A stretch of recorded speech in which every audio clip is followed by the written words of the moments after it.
These are the VRS Dark Force Pro pedals. So it's a high-end product, stainless steel construction with an industrial aesthetic. Very, very adjustable. All three pedals, the pedal faces in terms of height, depth, angle are fully adjustable, and overall pedal angle is also adjustable. Now, if we look at the throttle pedal first, we have quite a unique design here. So we have a rodless spring, which doesn't quite look right to the eye, but functionally performs extremely well. Absolutely no friction whatsoever, so really nice, smooth response. And we have a lot of adjustability here in terms of initial starting force, preload, and also overall force and pedal travel.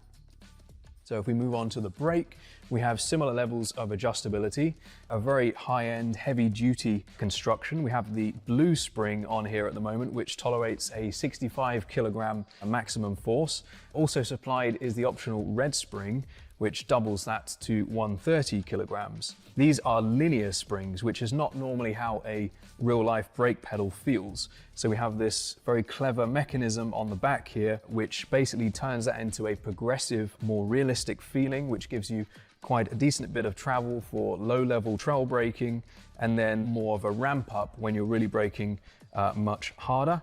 And we have this tie rod at the top, which is fully adjustable, along with preload, so you can really fine-tune that exact force shape to your preference.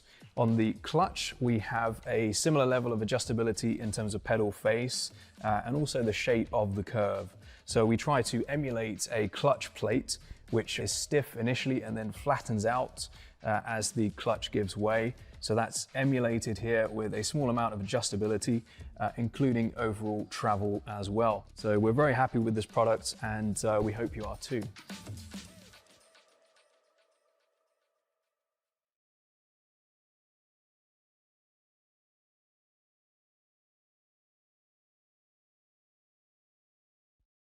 Racing isn't easy, but experiencing it is. iRacing puts you in the driver's seat with the industry's leading sim racing game. Drive on laser scan replicas of the greatest racing circuits from around the world. Go head to head against other drivers chosen by skill-based matchmaking to ensure competitive racing at every level. Compete across all your favorite series. In officially licensed cars, engineered to deliver the most accurate driving experience possible.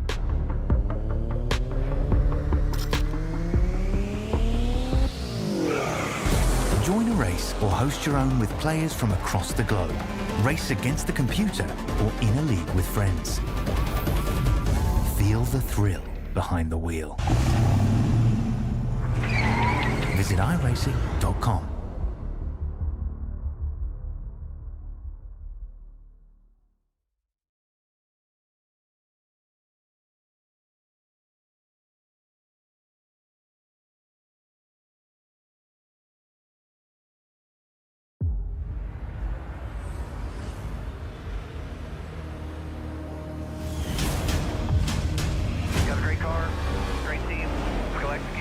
Our time. We know what we gotta do. Stay the fight between the walls. Time to turn the intensity up. Fight to the end, no matter what happens. Good day to be in victory lane.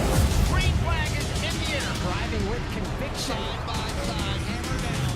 The after-checks are quick. Count out anybody. Who wants it the most? We are eyes on the leader now. He is driving his guts out. Wheel to wheels, they come to the line. Victory this will be. Nobody wants it more than you. That flag is gonna end it. Does he have enough? A dominant performance. You're gonna say no, baby. Let's go. Can you believe what you are seeing? Everybody pushing as hard as they can get it. One final shot. We gotta earn this thing right here to the end. It is all on the table. A total 500. Start your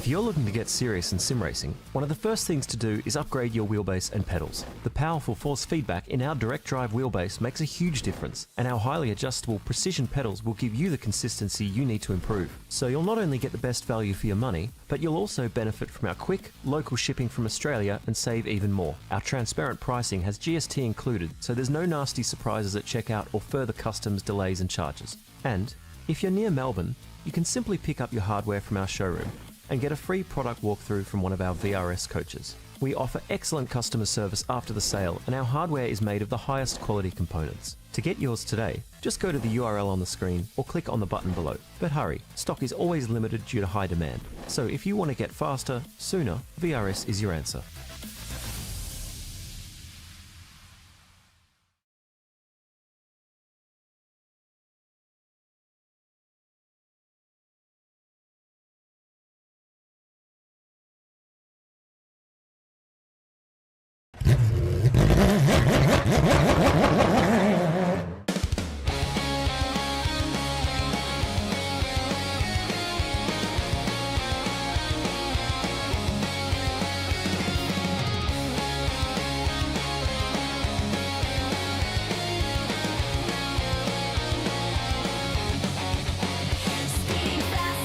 Control, feel the thunder in my soul. Through the danger, through the pain, only one thing to do to get to victory lane. Taking risks, full send, and in the end, be the best. It's taken over, cannot contain the desire to get to victory lane.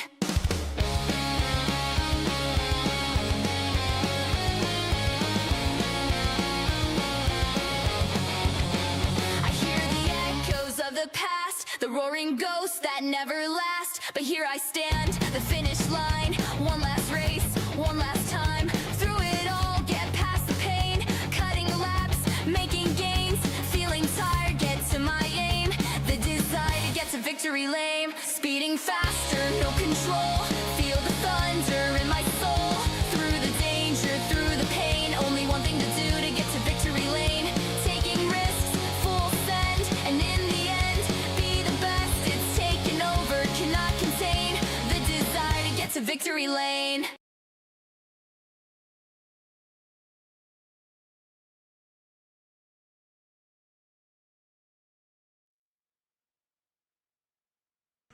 Good evening, good morning, good afternoon, ladies and gentlemen, and welcome back to Infinity Broadcasting, and welcome into the iRacing World Challenge presents the VRS Virtual Racing School Porsche Cup Series here this evening.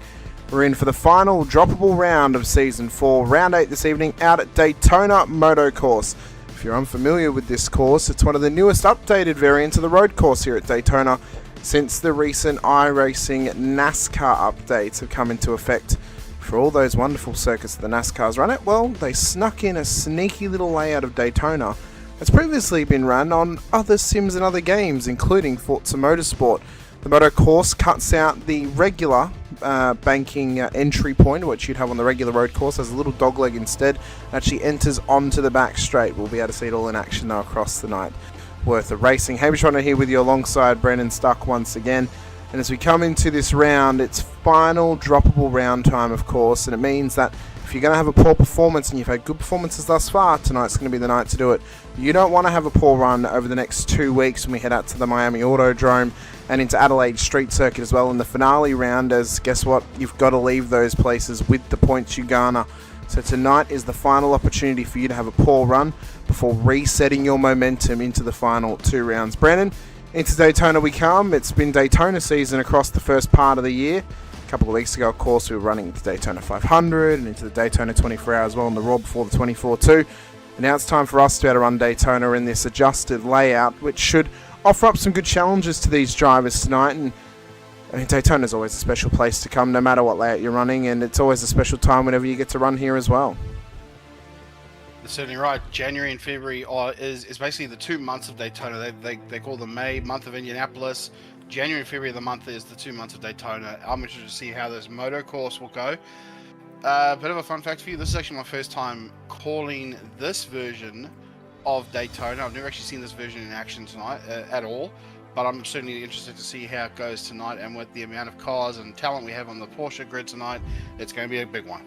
Well, it's the first time I've been able to call it as well. And when I saw that it had joined the iRacing calendar, I suppose we could call it, or the track list in iRacing, I thought, well, that's really cool. I remember racing on this back in like Forza Motorsport 4, and I thought, you know what, let's run the Porsches here. Let's see how the Porsches go at this layout. And looking at the layout, I wouldn't probably recommend running, say, a supercar around it, but I think Porsches will get away with it.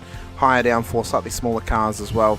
So we'll see how well they do run around this wondrous place here at Daytona International Speedway. We don't have a track map, unfortunately, because it is such a new and unused version of the circuit, so we can't give you an overhead look of it, but we'll be able to explain to you the differences as we run around the circuit tonight through qualifying and into the races as well. It's a sprint round format tonight as well, final sprint round of the season, a 20-minute heat to come our way to begin things off after qualifying, and leading into a 40-minute feature race with a top 10 inversion on the grid for that one as well. It's standing starts too, so those who are starting up on the banking are going to have a really tough time off the race starts tonight. We'll see how well they can do for themselves. Current standings as they are situated: Ryan Bettis leads the way, 1,371 points, as he leads ahead of his teammate Dylan Shepherd at this stage of the championship by 32 points. Daniel Harris sits back on 1,307 points in third place, with Sam Muir and Ellie Gardner making up our top 5. Alex Tzoukas leads the way for the silver class, a little over 100 points ahead of Jack Wilkins in P2 in that title race, with Scott Rankin P3 at this stage, closely being chased down by Craig Schultz in behind him. Tim Nicol leads for the bronze class ahead of Todd Suter, Rick Cowling Fitzgerald and Gary Watson, who all find themselves inside of the top 25 now. And it's been a tightly contested field all season long for those that have participated. And one thing that I can say is this week, in fact tomorrow, sign-ups for Season 5 will be going live for next season. So you guys can get involved for next season by getting into the Discord server and getting signed up. A reminder for you on the calendar for next season. This is where we'll be running next season. We'll all be starting on the 6th of April for first round of the season. Pre-qualifying for brand new drivers will be happening on the 23rd of March at the Jerez Moto Circuit. Running through Belle Isle, Road Atlanta, mirroring the Pro Series at Circuit de Spa-Francorchamps, and then into Circuit Zolder, Magny-Cours, Donington Park, Mugello, mirroring once again the Pro Series with the Nürburgring at the WEC variant of the Grand Prix layout, and into our finale rounds of St. Petersburg and Adelaide Street Circuit for next season as well. And officially announced this week too, Brandon, St. Petersburg is coming next season. So it's exciting times knowing that we get a brand new racing circuit to go racing at for next season. Of course, the St. Petersburg Super Weekend was this previous weekend. Of course, IndyCar running there to begin their season this previous weekend, as well as some MX5 action and a couple of other series running out in St. Pete in Florida too. So it's exciting that we're finally going to be getting another street circuit on iRacing and bolstering that street circuit list that we have on here, because in my opinion, I'm a massive street circuit fan, Brandon, and the more we can get on iRacing, the better. Oh, certainly can. Of course, you missed out there the Craftsman Truck Series also ran at St. Petersburg, and that was an interesting little race there. I caught some of the highlights of that one. But yeah, look, street circuits I think would be awesome to see more and more street circuits. Of course, there is a handful of street circuits in my mind that would benefit being scanned and put to iRacing. But yeah, we'll look forward to seeing if any more street circuits get added later on down the line. As we take a look now, qualifying has started now. We take a look at Daniel Harris, the 22, coming onto the oval section up towards the bus stop, and looking forward to seeing how he goes here tonight. Has had a couple of fairly decent runs, especially with Mexico, and then of course last week out at the Mexico Grand Prix where he had the good run, and then last week out as well. So looking forward to seeing how he goes here tonight as he looks. Taking the high banking, trying to get a bit more of a drive off the wall, and he's closing in now on the car in front to get a bit of a toe there, and Daniel Harris will set the pace, but Jack Wilkins has just gone slightly quicker, and as I said, that's Sam Muir, our defending champion, has gone even quicker than that. 138.0 is the benchmark. Well, Scott Rankin now goes even faster as well, working with his teammate Sam Blacklock out there as Tzoukas now goes to P2. We'll stay on board here with Daniel Harris to give you a pinpoint vision of the differences here for the Moto road course here at Daytona. Normally at the road course you'd be veering left right through that kink, but instead we head off to the right and go into this little dogleg section which cuts back around towards Now we're facing the wrong way, Brandon, on what would be the regular road course and down towards that hairpin after the kink, where we often at times see drivers making mistakes into that braking zone. Then we cut back out again and into this little sort of farm gate section and traverse our way back onto the oval section out here. So, it cuts around on itself to where you'd normally be running. Kind of gives you a different perspective of different parts of the circuit you would be running during Daytona 24-hour weekends and stuff like that. But yeah, it's exciting when we get to run new little layouts of circuits, especially Daytona. It's a fan favourite, of course, and for us to bring this to action tonight, it's going to be a fun time. As I said, 20-minute heat and a 40-minute feature. What could go wrong across the 60 minutes worth of racing here tonight? Only time will tell. So Daniel Harris with time to find here in qualifying as he pushes on once again. Jolan Hansen, we know, can get a good pace down in that car. Sam Muir is on 2 purple sectors at this stage. We'll see if he's got enough pace in him, though, to put this car to the top. Over to Sam Muir now. He goes to the top now. 136.5, so the lap times have come down massively at the moment. So Daniel Harris was up on the pole position for just a little bit. Scott Rankin up to second now, 136.6.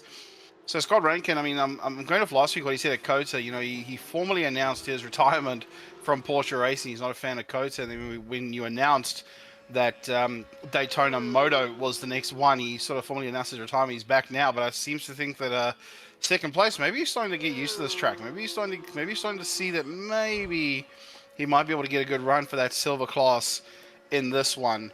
But we'll see how it goes tonight. As we look now at the 113 coming across the line. And there you go, Ryan Bettis, only fastest for 15th overall. Great to see that we have a few more bronze drivers in the field tonight as well. So we've got Luke Crum, we've got Todd Sutter, we've got Gary Watson and Rick Cowling Fitzgerald, who has made a big name for himself in recent rounds. Car number 30 here, Luke Crum, one of our bronze competitors for LCR. Coming up towards this little motor section. This is a section of the track now that we went on board with Daniel Harris earlier. I love this little section. This looks so cool. I know, it looks so free-flowing, doesn't it? Like, just the way that this section flows, Brandon, that, I don't know, there's something about it. I think you can get maybe a bit of wheel-to-wheel or, show a little bit of patience, and maybe it can pay off for you as well if cars push too early. I think as well, it's probably a sector of the circuit on cold tyres early in the race where cars may start to make mistakes on lap 1 and you could maybe pick up a few free positions. Oh, certainly can. I'm sure it'll be an interesting way to kick off the racing. Hopefully no one will make the mistake of thinking we're on the normal Daytona road course and want to go in a different direction. I hope not. They'll get disqualified if they do, because they'll go through the kink as Burgess goes up to P2. They'll go through the kink and all of a sudden they'll be going backwards on the circuit, so there won't even be enough time to give them a black flag. They would be classified as disqualified because of the fact that you go through the kink and all of a sudden you're facing the wrong way on the circuit direction. So drivers could find themselves on the wrong end of a mistake if that does happen. Burgess has gone to P2. Shepard and Bettis into P3 and 4, just ahead of Daniel Harris now, who needs to get his friends helping him out here. He needs Jack Wilkins' help. He might need to implore the help of Jared McLeod as well, and maybe even Jaden Wilcox, just to help pull him along and get him into a better qualifying position at this stage. He's got to get this car up the front. Ultimately, after his first race win last week at Circuit of the Americas, for Harris, he needs to do the double tonight. Realistically, he needs to win both if he wants to have any chance of winning this championship this season, because you can't rely going into next week and the week after that Bettis is going to have a poor run and have to take bad points with him. You can't rely on that. But even though Miami's an X factor, as is Adelaide as well, you can't determine that Bettis is going to have a poor round, Brandon, because ultimately across multiple car types and multiple series, Ryan Bettis has been the driver to beat recently. He's been the man on fire, and for Harris, he's got to try and find another gear tonight now just to try and sneak on by him and really put the pressure back on him in this championship battle across the final 2 rounds. Would you say Bettis is like the sim racing version of Shane Van Gisbergen? And no matter what he drives, he's up at the top. He's like the man to beat, because I feel like that if that's the best way to describe him, then I think Daniel Harris is in for the fight of his life to try and become champion this season. Well, then for Harris, he needs to become Tyler Reddick, and he needs to beat Ryan Bettis on the road. Of course, those that may have missed it at Circuit Americas this weekend, Shane Van Gisbergen lost his first road course race in NASCAR to Tyler Riddick, although there are investigations into that Camry and the fact that it may have more power than the other cars, which would make it illegal and make it an unfair advantage. So he may still get the win on countback, Brandon, if they decide to disqualify every single Camry in the field.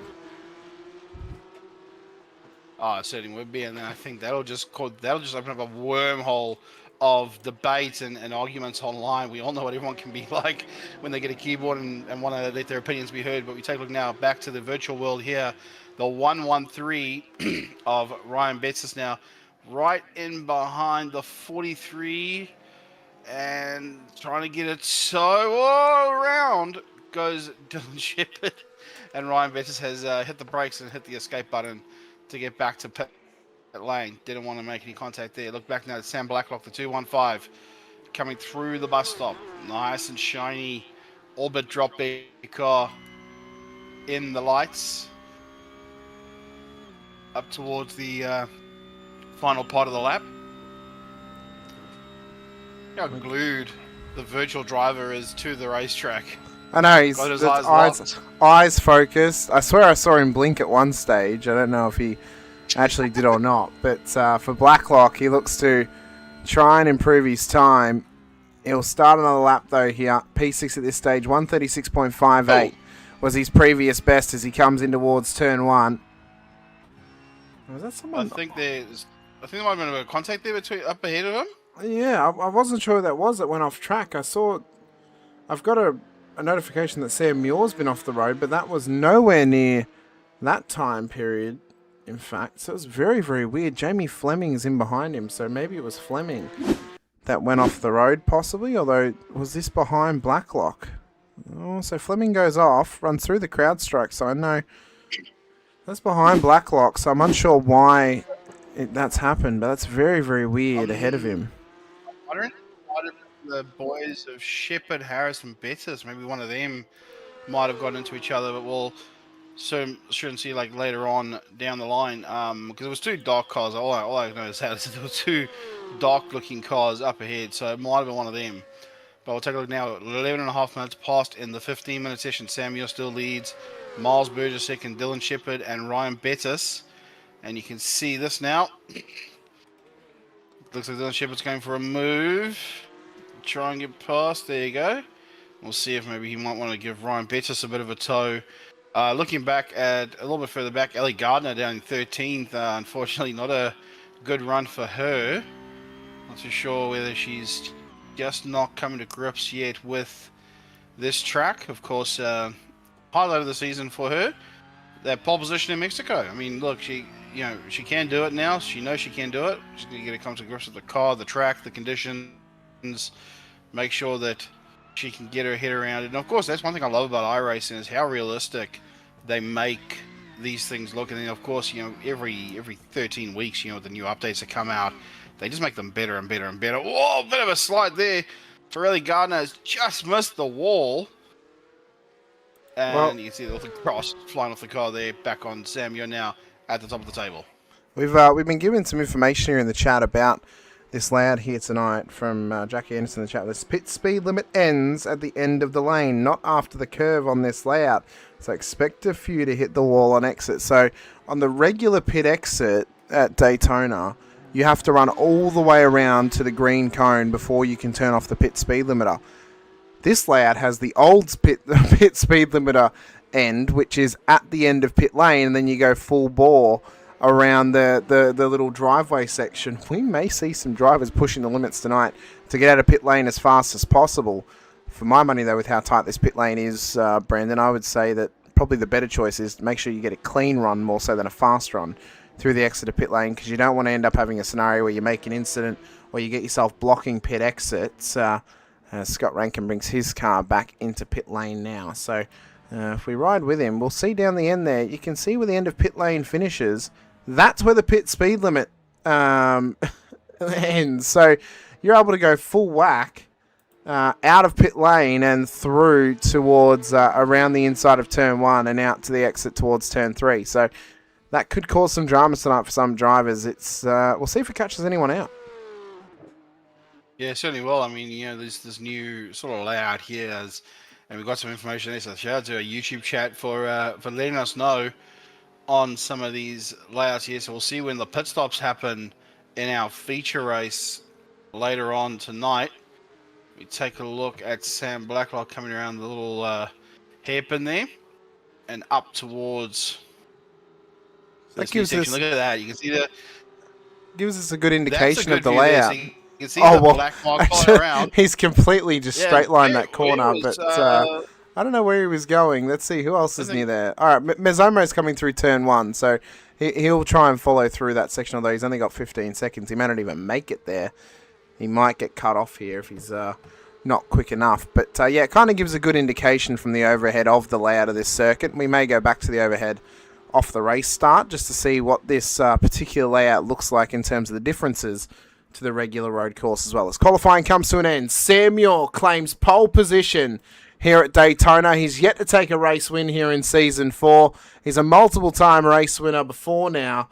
He'll be hoping to maximise and get his first race win of the season and maybe make a late charge for this championship as he sits on pole alongside championship leader Ryan Bettis with Miles Burgess and Dylan Shepherd in behind them. Daniel Harris, Sam Blacklock then for the top 6 with Scott Rankin, Simon Mezzomo for the top 8. Rankin will start pole for the silver class here tonight. Jared McLeod, Jack Wilkins makes up the top 10 ahead of Alex Tzikis and Ellie Gardner for our top 12 on the grid. As we look back to P13 with John Trott and Craig Schultz with Todd Suter starting pole for the bronze class ahead of Jamie Fleming.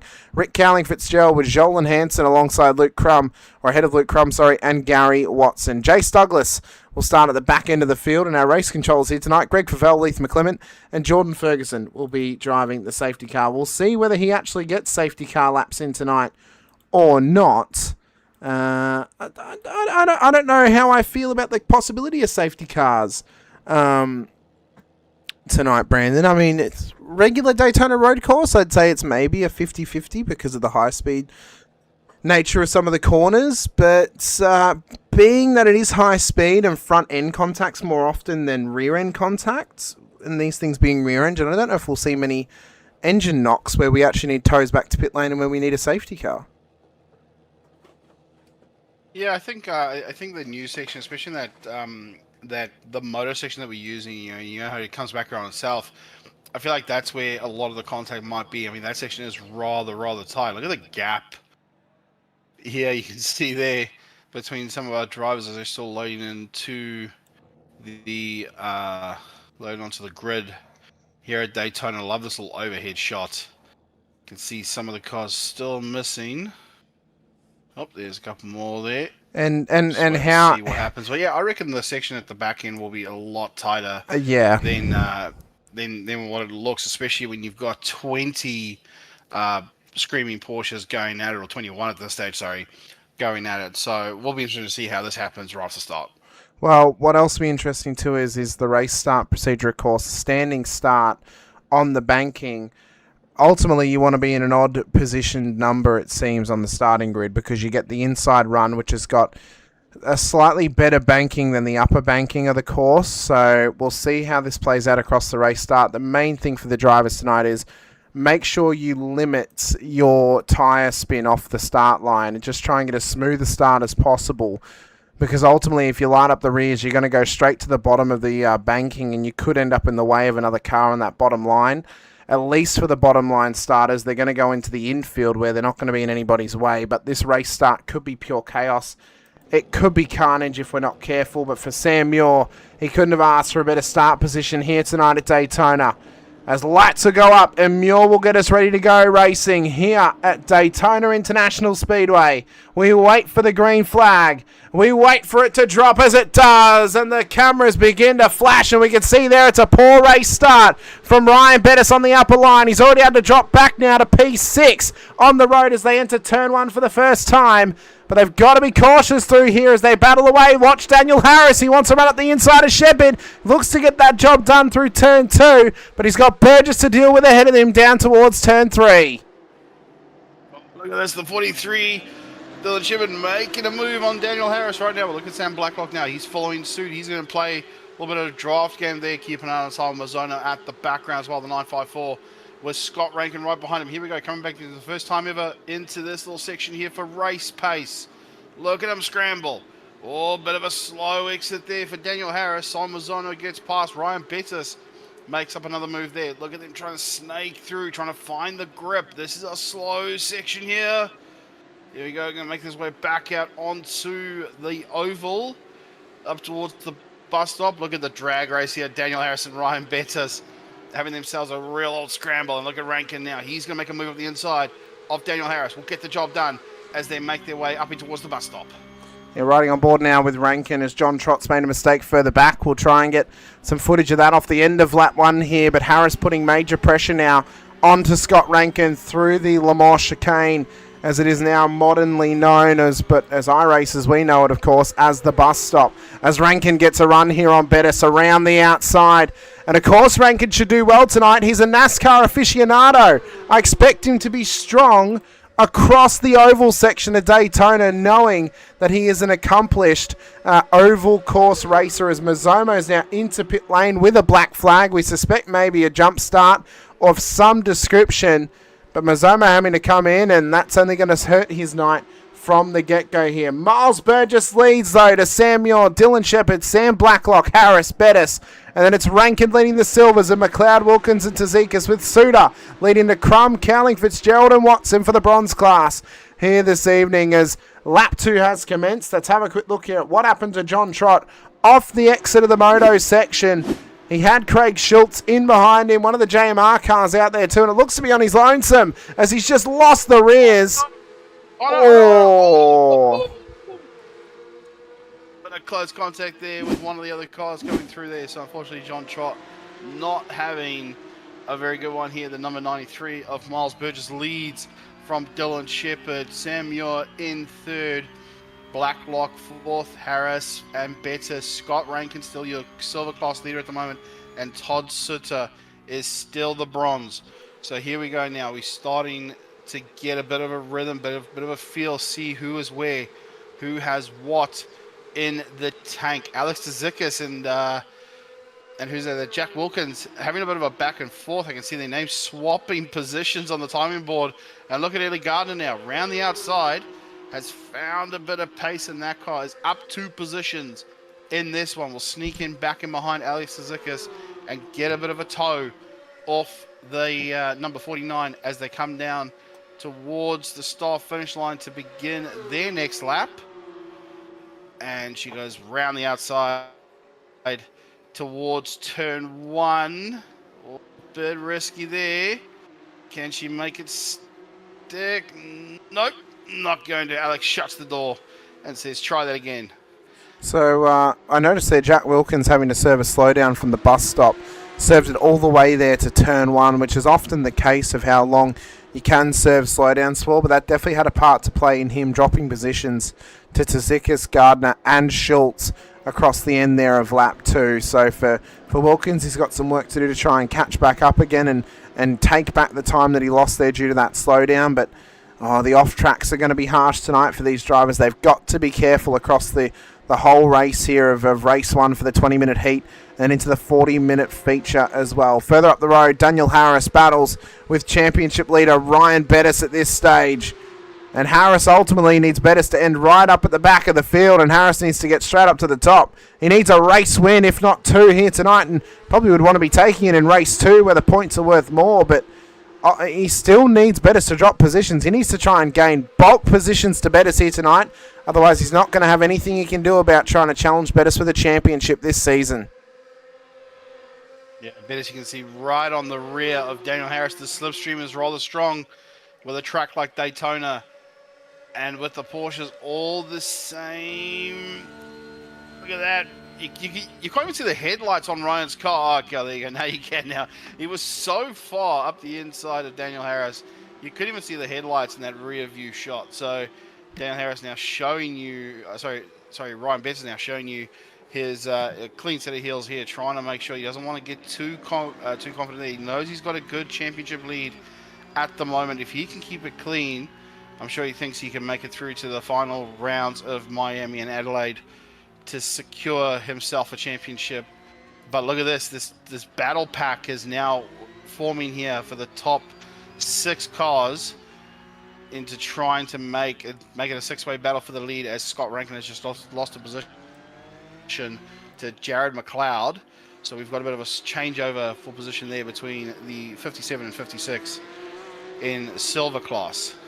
Well, Gary Watson's just had a minor off-track further back, but he is still rolling, so I'd say maybe just a little track extension there for the 6th entry here tonight. But Dylan Shepherd leads the way into the Le Mans chicane in the 43 car, with Burgess and Muir in behind him on the podium. Blacklock, Harris, Bettis make up the top 6. McLeod, Rankin, Tazikas and Gardner making up our top 10. And this front pack is the closest battle we have on circuit at this stage, with Blacklock starting to pressure Muir. Had a couple of chats out there since we've gotten going here tonight. One of them was retracted, unfortunately. We don't get to see the actual comment, unfortunately, because it was retracted. Steve's out there, though, giving love to Luke Crum and Joe Dyson viewing from over in the US as well. Evening to you, sir, watching along with us as well. Great to have you watching here tonight with us, Joe, as well. He's a pretty serious little wheeler of the Porsche Cup car, is Joe Dyson. Unfortunately, the time zone just doesn't quite line up for him at this stage of the year, so maybe we'll see him sneak into the Porsche Cup at some stage when it does get a little bit easier for him and his time zone and his clock personally as well. For Harris and Bettis, though, they continue to battle away as Blacklock's now taking position over Sam Muir, and the pole sitter and defending champion tonight, well, he's got work to be done. And as we get to this point of the season, you almost have a feeling, Brandon, that the three-peat is gone. The option of getting the three-peat is out the window now, based or just purely based on how dominant Ryan Bettis was in the first part of the season, and just the points that he's garnered for himself, the position he sits now over Sam at this stage of the season. The three-peat might be gone at this point in time, but, well, for Muir, there's still points to be gained this season, and maybe he could finish himself out on the podium at season's end. Yeah, of course. I mean, unfortunately for Sam Muir, like you said, three-peat not an option, but hopefully he will use this experience, use this time, maybe come back next season stronger with the new track schedule that was released earlier tonight. But we'll see if Samuel we'll see if Samuel does return for next season. Hopefully he does. Pretty strong competitor. And hopefully we'll see him back out for next season, as Daniel Harris is going to try and duck in for a bit of a slipstream and try and make his way back past. Look at the slipstream there, closer, ever closer. Going to sneak up into the inside. And oh my God, he's going to try and get Blacklock as well. My God, what a send from Harris into turn 1. 2 for 1. Oh my God, he saw the door was open from Blacklock, and he's trying to complete it here through turn 2. Blacklock will hold the inside at 3, though. I think he'll hold position here because Harris can't quite run on the outside, but he's going to try. He's going to go for it. Will he tuck back in before the next right-hander, or is he going to try and attack Blacklock for it? He's going to try and hang it on the outside again. Oh my God. Oh, oh, Blacklock's gone. He's gone. He's spun it round. And Rankin, his teammate, piles into the side of him. No.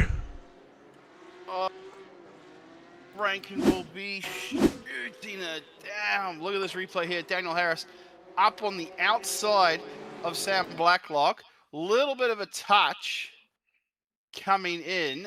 That's unsettled Sam Blacklock a bit, but did he get another touch? Yes, actually, it was the contact off of Bettis. It was the contact from... Oh, there may be more at play here, Brandon, because if Bettis gets a penalty, this could affect the championship. Oh, my God, for Rankin. Oh, he saw his teammate and he drove where he looked. Oh, and you see Bettis there. Bettis was trying to redress, so he feels like he's at fault. Oh, if Bettis gets a penalty, this could be huge. This could be huge for the championship. I don't think it's going to change the championship lead in any manner unless he gets a points penalty, but is this the first chink in the armour for Bettis this season? I don't know. I mean, look, we're halfway through the race. We'll see what race control has to say about that one. There's so much to unpack there. Like, do you say that it was Bettis who spun, or, I mean, look, because there was that contact between Harris and Blacklock, which sort of had to, you could see that Blacklock was on the brakes trying to slow the car and get it a bit more settled. Oh, I don't know. I mean, there's a lot to unpack for race control. I'm so glad I'm not there. But, yeah, look, that is quite a bit to unpack as we take a look up the front now. Daniel Harris now looking for a move on Miles Burgess to make up another position. I'm not too sure if Daniel might have heard or seen anything with what has just happened now with Blacklock and Bettis, but I think Daniel's trying to give Miles the hurry up and be like, come on, come on, come on. I need to get away from Ryan Bettis as quickly as I can. Oh, there's so much to unpack in that, and unfortunately it's taken out a couple of our orbit drop bit competitors. I mean, they're still out there, still circulating, but I think it is just going to be a tough one from here on out. It will, yeah, and it's heartbreaking for them, of course, as well. Scotty and Sam were both having such strong runs, and I think the battle between Harris and Blacklock was actually quite commendable between them, as Harris is trying to go round the inside here on the apron on Miles Burgess. Miles is trying to do the team game here of holding him back from Dylan Shepard. He gives him a little door, tells him, I'm taking the spot, Miles. You're not coming back at me here, although Miles Burgess wants the run on the inside. Couldn't get the switch back through turn one. It's heating up in the battle for the podium positions here with the championship contender of Harris. It's a massive dive bomb from Burgess. He's absolutely overcooked it, and Harris comes through, holds on to P2, and begins to build a little bit more gap over the 93. What a dive bomb by Miles Burgess. That send it, and it didn't work. So unfortunately, return to sender. You have to try again to try and see if he can play their teammate game again. Try and keep Harris a little bit occupied. Make sure he doesn't get any more momentum to catch up towards Shepard. But what a run for Daniel Harris. He's certainly found an extra gear and has found himself, I think he's put some lead in that right boot, because he is flying. Look at that, sideways. Coming off the corner. What an exit. But yeah, I think he's put some lead in that boot. He's putting pedal to the metal. But now remember, this is Daytona, so of course there is that little bit of a slipstream game. The name of the game here at Daytona is slipstream, so it looks as though Miles Burgess might be using a bit of that slipstream momentum. You can see the gaps closing, so the slipstream is working at the moment. They're going to come up towards the start finish line now to begin another lap, to begin lap number 9. And round the outside goes he can't! Contact. He's come across on him! Burgess is off the road. Harris continues on. Was it a self-clear, though, from Burgess, or did Harris come up on him? That's a huge one. We got to look at it. We got to get the proper angle too, from our drone cam on the oval. It's a slide job from Burgess. He came across on Harris. Harris held his line. Burgess came across on him. I wonder if Burgess might have thought he might have been clear of Daniel Harris. It's so hard to predict. Here we go. Look at the onboard here. Look at the slow-mo. Harris keeps to the line. He moves a little right. But Burgess comes a lot more left. Oh, it's a tight one. It might be called a racing incident. It may be called a racing incident by race control. But for my money, it looks like a self-clear. It looks like Burgess has self-cleared on Harris's nose, and that's why he's gone round. As Burgess has got a black flag for, I don't know, I'm not sure what for, whether it was an off-track or not serving something or what, but Burgess has gotten a slowdown, or a black flag here, so he's going to have to come into pit lane and serve something, although it may be from a previous incident, I'm not sure, but Burgess is going to go straight to the back of the field, and he's going to have work to do in race 2. That's going to be tough for Burgess to do. We take a look now at look at that, Ryan Bettis now up to 5th, back up to 5th after what happened with Sam Blacklock there, trying to give up the position and trying to give it back, but unfortunately it didn't happen. And Ellie Gardner, shout out to her, up towards 6th place at the moment. And you can see the 113 there, trying to get past Jared McLeod, who is our silver class leader and sitting P4 at the moment. And you can see just how she is handling. There is, with Ellie Gardner now up to 6th and Jared McLeod 4th there. Silver leader got Ryan Bettis hot on his heels. And I've just had a look there now. It looks as though Luke Crum has just gone past Jamie Fleming as well. So our 2nd place in the bronze, having a bit of a battle. He's starting to make moves. I mean, Crummy's a multiple-time feature race winner this season for the bronze class. First couple of rounds, he took some very impressive wins in this class. He's not able to race every single week, but when he can, he gets out there. He has a go of it. He's got a rich motorsport history, just Crummy. He's a mechanic for one of the Australian GR86 teams as a head mechanic. He's previously worked with Aussie Driver Search with their GT program and GR86 program as well. He's been around a lot of motor racing here in Australia. And for Crummy, I mean, he is an Australian purebred motorsport, fanatic pretty much. And, he loves getting out there and having a crack. We told him at Sandown last year about the upcoming season of Porsches, and he said he was going to be there. And he's been here whenever he's been out of race. So it's great to see Crummy on track, having a go as he gets a bit loose through the bus stop. But, my thoughts would be, Brandon, from what I saw early season from Crummy, if he was able to run a whole season, he'd be a challenger for that bronze title for sure, as Burgess finally comes in to serve that black flag. Yeah, I think if you can make the whole season, I think that would really help. And I think, like you said, Luke Crum is obviously very, very good. Working with an 86 team, and I mean we've seen that a lot with other sim racers that come through this platform and have gone on to be, mechanics or engineers or something like that with other teams. We see that with supercars as well. I can give you some info right now. So, previously we've had Job Stewart race in the series a few seasons ago. Now supercars driver for Erebus. One of the mechanics from Erebus races in the series in, I believe it's Jared McLeod. That is the mechanic for Erebus. His former co-worker, who's now number one mechanic on Anton Di Pasquale's car, Jack Michelson, has raced in the series previously this season and previous seasons as well.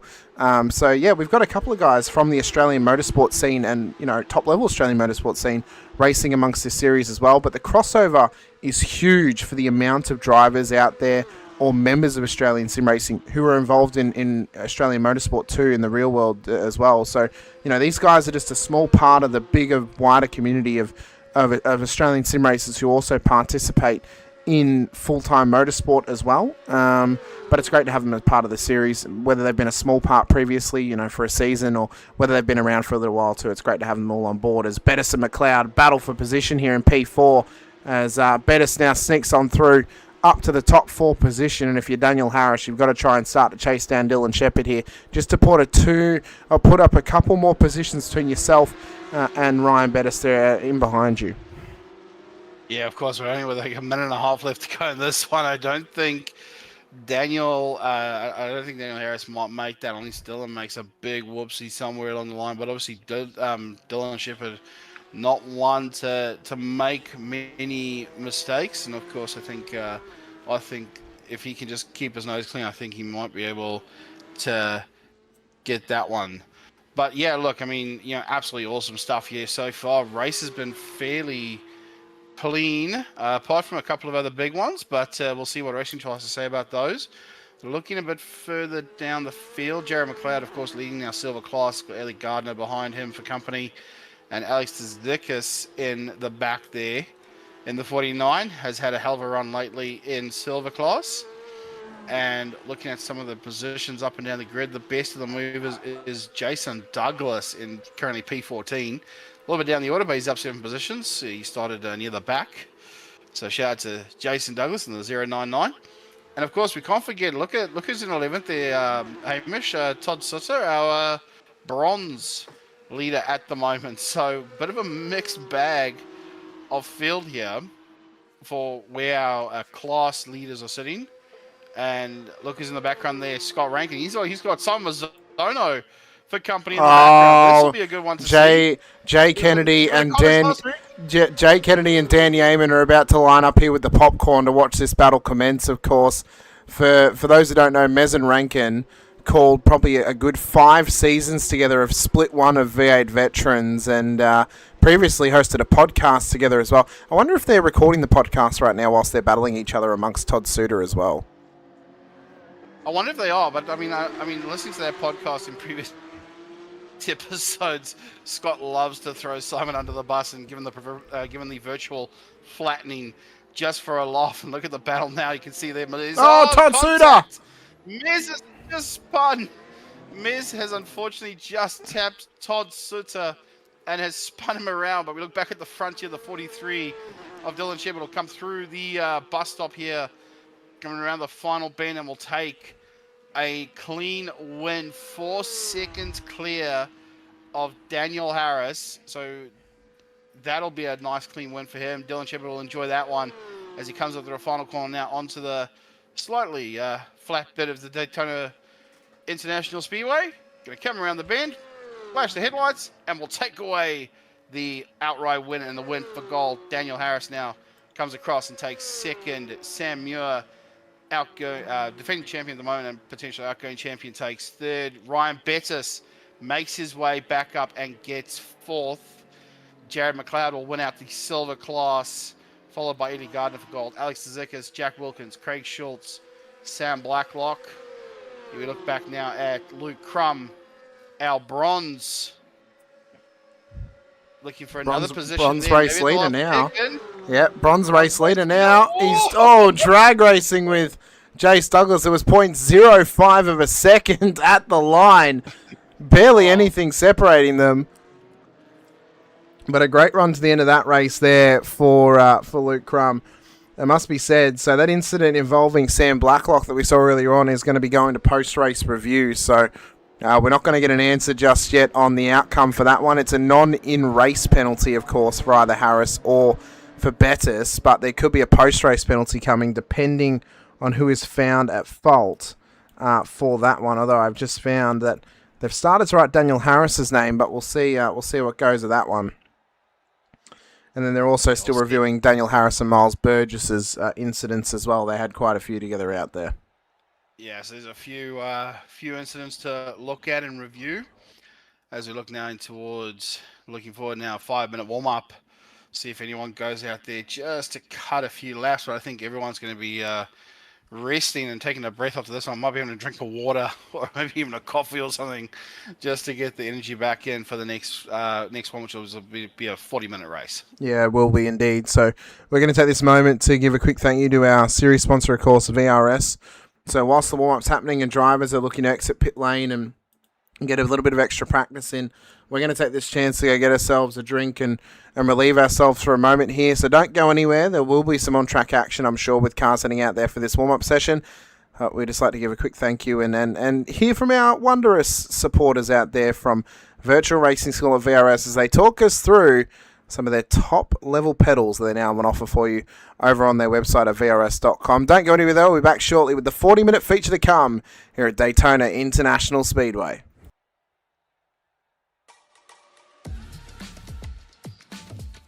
These are the VRS Dark Force Pro pedals. So it's a high-end product, stainless steel construction with an industrial aesthetic. Very, very adjustable. All 3 pedals, the pedal faces in terms of height, depth, angle are fully adjustable, and overall pedal angle is also adjustable. Now, if we look at the throttle pedal first, we have quite a unique design here. So we have a rodless spring, which doesn't quite look right to the eye, but functionally performs extremely well. Absolutely no friction whatsoever, so really nice smooth response. And we have a lot of adjustability here in terms of initial starting force, preload, and also overall force and pedal travel. So if we move on to the brake, we have similar levels of adjustability, a very high-end, heavy-duty construction. We have the blue spring on here at the moment, which tolerates a 65 kilogram maximum force. Also supplied is the optional red spring, which doubles that to 130 kilograms. These are linear springs, which is not normally how a real-life brake pedal feels. So we have this very clever mechanism on the back here, which basically turns that into a progressive, more realistic feeling, which gives you quite a decent bit of travel for low-level trail braking, and then more of a ramp up when you're really braking much harder. And we have this tie rod at the top, which is fully adjustable, along with preload, so you can really fine-tune that exact force shape to your preference. On the clutch, we have a similar level of adjustability in terms of pedal face and also the shape of the curve. So we try to emulate a clutch plate, which is stiff initially and then flattens out as the clutch gives way. So that's emulated here with a small amount of adjustability, including overall travel as well. So we're very happy with this product, and we hope you are too.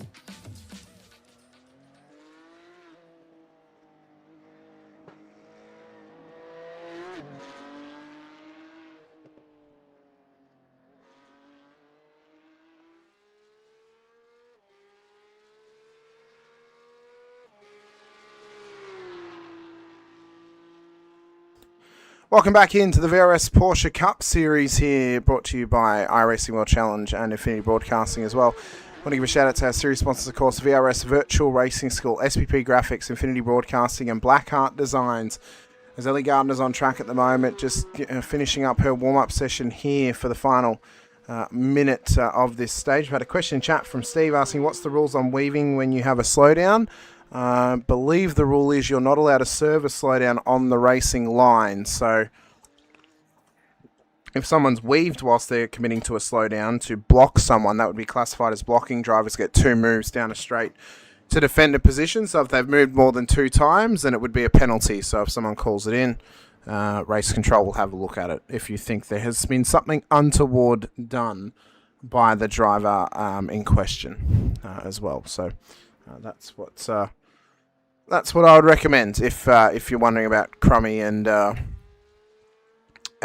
would assume Jace Douglas on the last lap coming off of the bus stop there. So yeah, if he's got a slowdown, he's not allowed to serve it on the racing line, and he mustn't move more than 2 times in a defensive manner. Otherwise, he will get a penalty. So yeah, if Crummy thinks it's happened, although I see him in the waiting room, I think he's actually going to go and talk to race control right now about it, Brandon. So there may be a penalty coming, possibly. Who knows? Yeah, we've just to see if any of the drivers get a little bit of a chat into race control before we get the next 40-minute feature underway. But so far, it doesn't look like anything's happening at the moment. So we'll look at our starting grid for race number 2. Sam Blacklock will start on pole alongside Craig Schultz, Jack Wilkins, Alex Tzikis, Ellie Gardner, Jared McLeod will round the top 6. Ryan Better, Sam Muir, Daniel Harris, and Dylan Shepard will round the top 10. Scott Rankin will start out at P11 with Jason Douglas in 12th.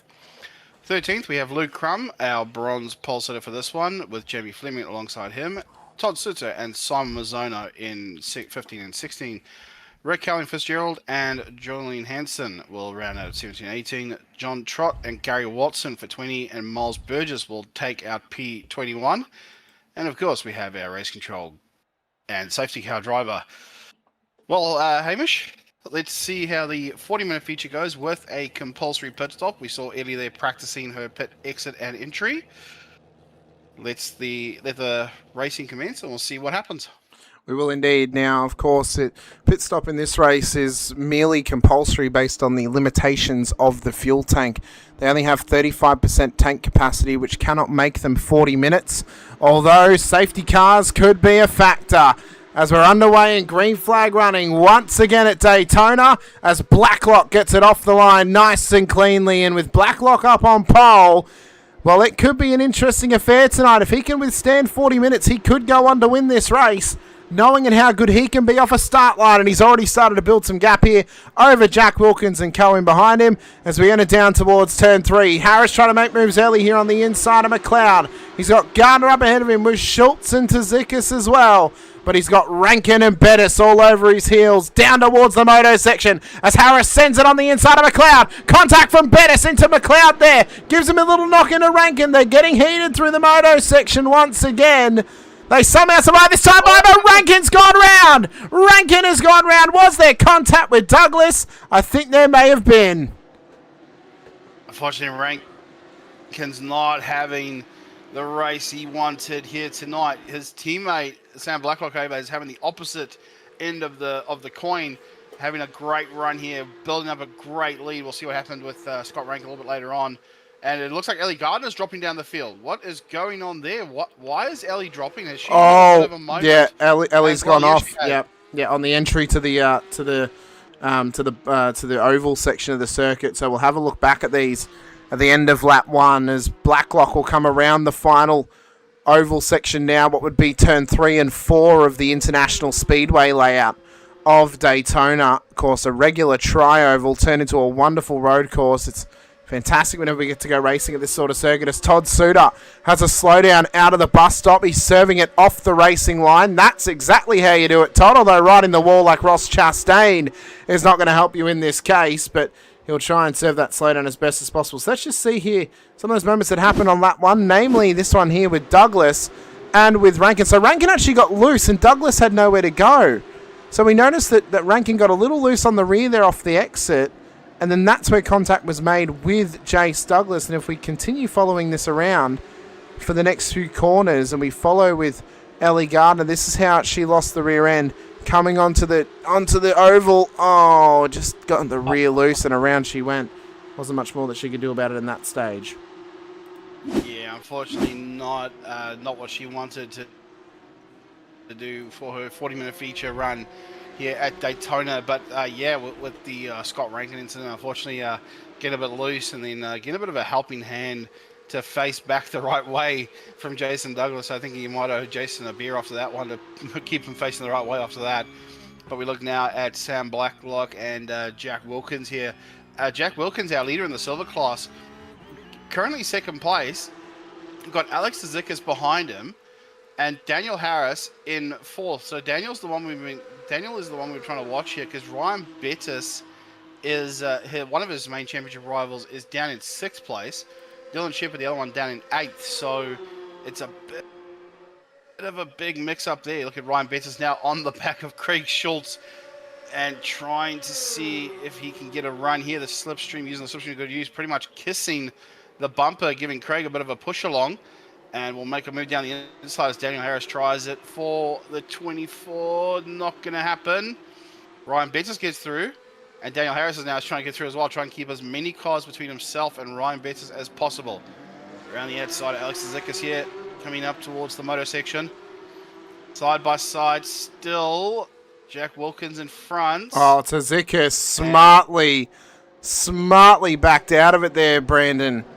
I tell you what, I have been very impressed this season by Alex Tzikis' racing IQ. And the IQ to understand that he doesn't need to battle Daniel. He's not battling Daniel for a championship. He knows that Jack will likely let Daniel past. But in fact, it's a long race. It's 40 minutes. He doesn't need to battle him 4 minutes into this race down towards the moto section. I'm seriously impressed by Alex's racing IQ. It's been spectacular. I mean, we think back to Suzuka and the great defensive effort that he had on the podium. To give that up to Harrison, any other driver may have defended for their life, but he just lifted off, let him through, and said, "You can have it. That's fine. My race is with Jack tonight. It's not with you." And he's just pushing on. That's fantastic, absolutely fantastic from Tzikis there. Yeah, absolutely brilliantly. I mean, you look at the different classes that are fighting it out here. You got gold, silver, and bronze. And Tzikis, being in silver class is like, well, you know what? Harris is a golden driver. I'm not going to bother trying to ruin his race. Like you said, his race is with Wilkins, and Harris has gone past Wilkins. Tzikis has gone around, so I'm not too sure. Well, he had Bettis right on the back of him. Bettis has just served him. Bettis has just served him off the road. That is so disappointing for Alex Tzikis there.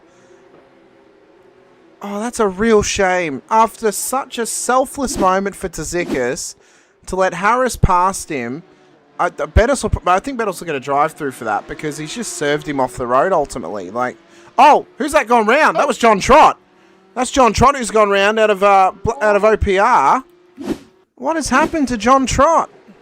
So Jace Douglas on his inside. Was contact made? No, he just lost it right next to the curb and round the rear went. It was very close. But, oh my God, the evasive action of all the other cars, though. He's like Moses. He just spread everyone as they come past him. But I think that was Rankin there. They gave him a little tap on the wing there. I think it might have been. Hello. He gave me it's like, good boy, John. Thanks for giving me the spot there. I think Rankin is having an up and down night here tonight at Daytona, and I mean, what a run for him. But yeah, look, I mean, I'm not too sure what Race Control would think of that incident between Bettis and Alex Zikas. Alex will be disappointed with Alex will be disappointed with that one. I'm sure he'll be calling into racing to us. Hey, listen, he served me up there, but we'll see what happens there. As Ryan Bettis now has gone past Jack Wilkins and is now set his sights on Daniel Harris for the moment now. Lap 5. We are on and looking at the battles happening up and down the grid. You can see that the timing tower to your left there is just bouncing up and down, trying to show us where everyone is at the moment. Nice scrambled little grid here at the moment. Unfortunately, Ellie Gardner and Alex Zikas at the bottom there. Unfortunately, not where we normally used to see them on the totem pole and around the field here. But we can see Simon Mazzono up now on the rear of Sam Muir. To confirm, just quickly, Race Control have made a decision. Ryan Bettis has got a drive-through penalty for contact with Alex Zikas there. So this is going to put Ryan at the back of the field, and ultimately this may cost Ryan a chance at a top 10. So if you're Daniel Harris, you've got to go now. You've got to push. You've got to try and solidify P2.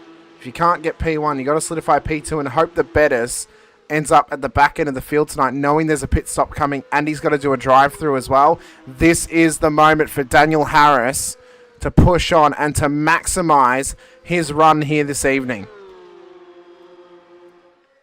Yeah, I think Daniel Harris now will be playing the long game, if you will, trying to make sure that now when he gets that call, he will want to. Well, he's going to let Bettis go because he doesn't need to defend against Bettis. He knows that Bettis has a drive-through. He doesn't need to battle him. Yeah, that's smart play by Daniel Harris there. Look at this side by side now. Now they're battling a little bit here, so it looks as though. Okay, so he's going to let him through there. But yeah, look, I think that's a smart play by Daniel Harris. I wouldn't want to battle Bettis if I knew he had a penalty like that hanging over his head. So he's got a few laps to serve that one.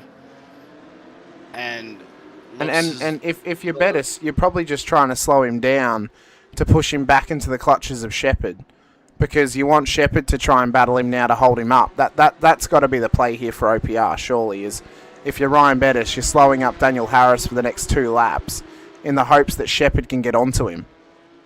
Oh, it certainly can be. I think that's the team game right there, and that's one of the best things about having your teammate in the same racing championship as you. You can use your teammate to help you out there a little bit. I'm sure Shepherd will be more than happy to help. As you can see now, the battling still continuing. Harris getting nice and close to Bettis here off the bus stop. But look at Wilkins. Wilkins now wants a bit of a play at this. He's not backing down. I mean, Wilkins is on a run. I mean, he can help Daniel here if he tries to get past. As Bettis is trying to hold him up. Bettis to the inside. He'll come in to serve the drive-through. But the effort's been done. It's forced Harris back into the clutches of Dylan Shepherd. So for Wilkins and Harris and McLeod, they've got to work together now to hold off Dylan Shepherd here if they can. So then Daniel Harris can push on and try and build some gap here to those OPR cars. Yeah, this is going to be a tight battle here. If Wilkins and Harris keep fighting, look at that. Shepherd's closed in already, so this has really, really helped Dylan Shepherd here in trying to make sure that Harris doesn't score too many points over Ryan Bettis. On board now with Wilkins. You can see just this sea of cars right behind him. Look at the 43 here. Dylan Shepherd looking for all the moves. Bit of a tight section here, going for a move the inside, makes it stick. Oh, Wilkins! Oh no! And that's Wilkins! Oh no! Straight in the side of McLeod. He caught the grass there, Brandon, and the rear just got loose and round he went. Oh no! That's a real shame for Jack Wilkins. That is going to hurt for Wilkins for sure, but also for McLeod, who was the innocent party in all of that. Take a look at this here. On the inside, goes Shepherd. A little bit of contact on the grass, foot flat, and around you go. And unfortunately, Jared McLeod had nowhere to go. Unfortunately, the innocent party and all of that mess. So, that is going to sting for Jared McLeod, who has the meatball flag for himself. As we take a look at Daniel Harris now up into P2. 136.7 is his lap time as Wilkins comes into the pit lane. We'll get some repairs done, get that stop out the way. And that is just going to sting for Wilkins. Was on such a good run prior to that little off. Scott Rankin, 137.0 is the best one of the lap. So Rankin's on a bit of a charge here as he goes on the inside of Jason Douglas. A little bit of contact, door handle to door handle, and we'll make that one stick. So Scott Rankin now up another position now, puts him third in the silver class. We see here as well, Ellie Gardner just ahead of Alex Tzikis, both those drivers trying to make a comeback train. Look who's on the tail of Tzikis once again, Ryan Bettis. The drive-through did its job. They put Bettis right behind Tzikis once again and down the order. So tonight it's time for Ryan Bettis now to try and fight his way forward, but I don't know how much respect that Tzikis will have for him in terms of giving him racing room now, knowing that the last time they were together, Bettis served him and turned him off the road. Yeah, that's right. Look at that now. Bettis will go make a move at the inside. I think Tzikis has thought better of it and realised, hang on a second, I know who you are. I'm not going to get in your way ever again. But yeah, unfortunately, Tzikis now has to fight his way up through the field once again to try and maintain his position in the Silver Class Championship. Looking at a few of the other drivers there, I'm keeping an eye on Luke Crum, who's just been displaced. I was going to say he was 9th. He's just been displaced by Scott Rankin. Hang on. He's going to come back for it. So silver versus bronze. Rankin, as you said, is a bit of a oval specialist.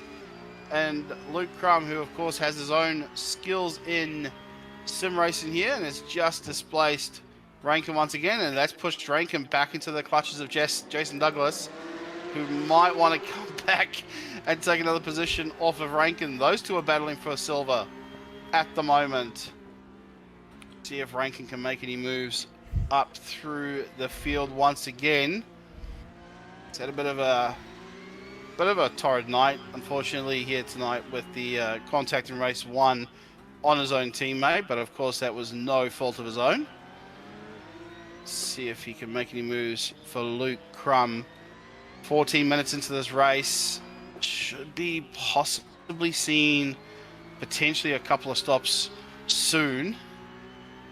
So I wonder now, so say you're Daniel Harris, right? You're up in P2, and if you're able to kind of hook on to Samuel Mazomo and get a bit of a message going here, do you maybe try and formulate a pit stop plan together for all of you to come in and to leave Shepherd out there on his own, so then he doesn't have anyone to draft with and they can draft with each other to try and not only get the 9.5 cars past him, but keep Harris ahead of him as well?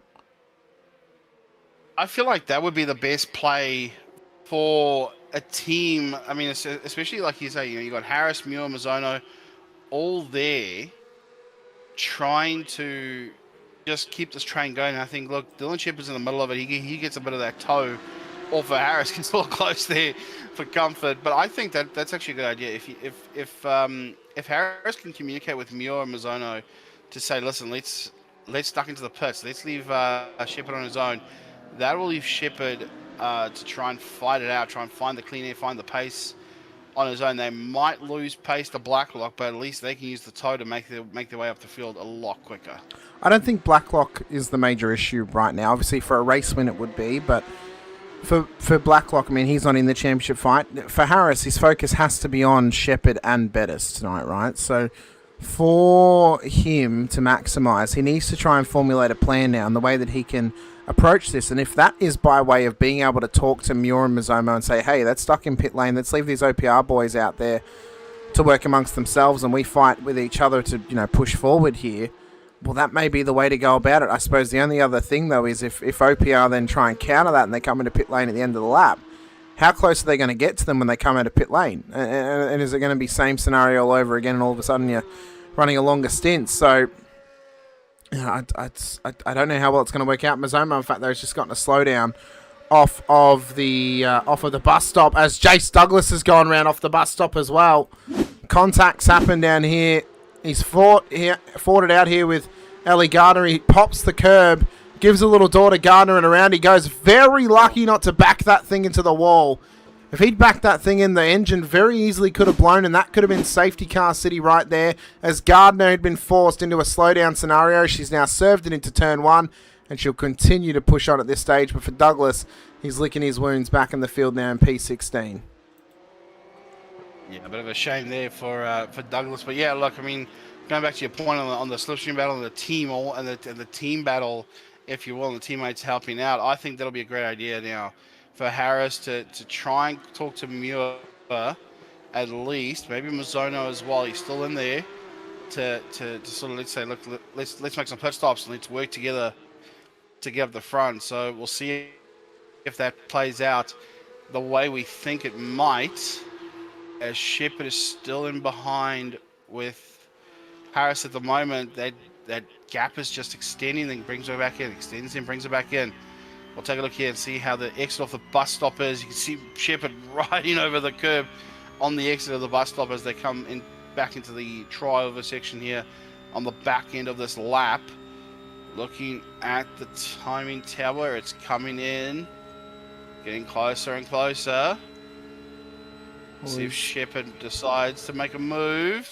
He's lurking up on him. Harris will stick it out wide. He's going to see if he can try and make a move around the outside for this one. And look at Sam Muir. He's in there as well. So this is helping Sam Muir catch up and might want to play a bit of the team game. Miles Burgess is in behind Sam Muir as well. So this is a big battle up and down the field at the moment. Looking a little bit further back to our silver class, Craig Schultz is leading silver at the moment, followed by McLeod and Rankin. Rankin, unfortunately, a bit further back to do anything about that at the moment. And we can see now, and look at the bronze field as well. Luke Crum and Todd Sutter is our 1-2 there. So a bit of a spread in the field at the moment. Approaching the halfway mark. Just over a minute away for that. Just see the battling at the moment between these drivers. Yeah, a bit of a calm, bit of the calm before the storm is what I like to call it. Yeah, it is, and that's what it feels like at this stage. And you know, you have this feeling that someone's going to make a mistake or an attempt at one point, and how quickly these tyres could begin to run out tonight, and how quickly they could begin to sort of just fall down the order throughout this race, as John Trott's struggling further down the field at this point in time. But really, you know, it comes down to wherever you positioned yourself in the race. Planning your pit stop's going to be crucial tonight.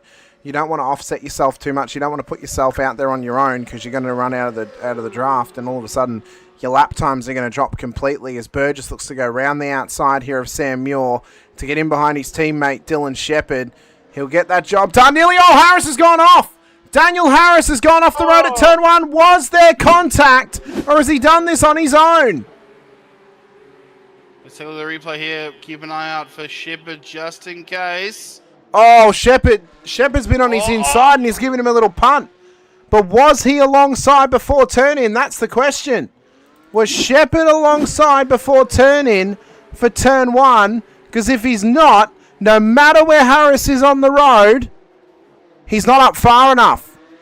He's not up far enough on him. It could be a penalty coming the way for Shepherd, but ultimately, well, it's only affected Harris by way of putting him down to P5, but that's going to be a tough one for race control for sure. A very tough one to call for them, as Ryan Bettis has now been through pit lane and is exiting now. So if you're Daniel Harris, you've almost got to come in straight away and try and counteract some pit stop possibilities for drivers to gain on you. Yeah, I would say, that is going to be a tough one for race control to call. You'd probably want to call that one maybe during the race, but I don't know if race control would want to do that, or if they can make the decision before the end of this one. But if you're Daniel Harris, as you said, you know, Ryan Bettis is coming to the lane. I think Harris would want to do that. I think Harris needs to come to the pit lane now, get that stop over and done with, and be able to potentially, if his teammates come in as well, maybe a lap later or so, maybe they can sort of help him out, give him a bit of a draft a bit further up the field. But I think we'll wait and see what race controls say about that scenario there as we take a look back, a bit further up, sorry, at Sam Blacklock. Almost 10 seconds clear of all the fighting that's going on behind him. He's showing a clean set of heels here tonight. We take a look further back at some of the other battling there. Ellie Gardner's making her way up, currently 12th. And all in her lonesome So at this point in time. I mean, bit of a run that she's had. yeah, it's kind of just. I mean, it's pit stop period time now. Multiple cars have been through the lane. It's going to spread everyone out just a little bit here. So we'll get a better idea of where everyone sits after the run through pit lane's been completed for the majority of the cars. But it'll be interesting to see where everyone sort of lines up in and amongst this. Throughout this section here as well. I've noticed that Race Control are reviewing the moment between Jace Douglas and Ellie Gardner through the bus stop. From my point of view, the way that we looked at it from our angle, Brandon, I don't think there's anything in it. I think both of them were still side by side through there. Jace just jumped the curb and contact was made. I don't think there was much more Ellie could do in terms of battling for that position as our race leader is into pit lane. So Blacklock comes in. Does Shepherd follow him? Or will he continue on for another lap with his teammate behind him? They're going to continue to push on. Muir's going to go with them as well. Where will Blacklock end up? Because if he ends up in a draft, this could help him as Schultz is now in the pit lane as well. Harris has continued on. Mazzomo's in. McLeod's continued on as well. So some differing strategies here for these drivers to try and work together or to possibly just push on to the end of this race in a positive position in terms of traffic management skills and in where they're going to filter into things once this is all done. I'm interested to see where Bettis is going to come out because he's trapped in traffic right now, battling with Gary Watson and Joel Hansen in behind him. He's got to try and make these moves cleanly, but is it costing him time? He's got to make him not only just cleanly, but he's got to make sure he doesn't get any more. I mean, I think he's already on his second or third warning with race control with the way the racing's gone tonight for him, as it looks as though Watson and Hansen are coming to the lane now for their pit stops. So more and more pit stops are being made. And you have a few out there that are still to make their stops, and that is our top 5. So that's Shepherd, Burgess, Muir, Harris, and McLeod still to make their stops as the 42 of Sutter comes out of the pit lane ahead of Jamie Fleming and running behind Alex Tzikis. So Sutter now, we've seen the 42 there, looking further up at Ellie Gardner. Going to try and make her way up the field. And now she's not lonely anymore. She has a bit of a few friends for company. Well, you know, as we said, it's... As we look now, there you go, top 3 pit lane. Yep, so all the top 3 are in. I wonder if Harris is in. McLeod, I would assume, is going to follow because he doesn't want to be left out there on his own. But Blacklock is stuck on his own at this stage as he comes around the oval section here towards the tri-oval at Daytona. He should take back the race lead based on the gap that he had over the other competitors as they're all into the boxes now. Muir's in, Harris is in, as is Shepherd and Burgess and McLeod, although Burgess is already out, as is Dylan Shepherd. So both of them have gotten a good jump in pit lane. Muir's out, McLeod just coming in. Harris is just exiting now. So he's given up a little bit of time, obviously, to Sam Muir due to earlier on in this race, but where will he end up? Will he remain in position, or is the earlier stop going to work out well for Schultz and co? No, it's not. Harris is going to stay ahead of them. As Wilkins sneaks on by Craig Schultz, but watch from Mazzomo here to try and help his teammate get into the race lead for the silver class. Simon Mazzomo, what a move. There to push him up the order a little bit now, going to chase down Jack Wilkins. And, like you said, push him back maybe into the clutches of Craig Schultz, as Ellie Gardner unfortunately has had a bit of a moment down into 1. Take a look at the replay here. Oh, was there contact? Was there No, contact no, there wasn't. No. No, she's just lost the rear. Okay, so Ellie's lost the rear and yeah, it's gone wide. Pretty typical so of turn Gardner, 1. Yeah, pretty typical of turn 1. Yeah, for that to happen. 1 does make you lose a little bit over there, especially when you're having a bit of a battle there, trying to stay out of the way of any other driver. You don't want to have contact at that point of the track, at least. As you take a look up and down the field, you look at Ryan Bettis now in 10th place overall at the moment, and we'll see if he can make up any more positions in this one. All pit stops are complete, so now it's just a race to the flag, a race to the line to see if it can secure any more points.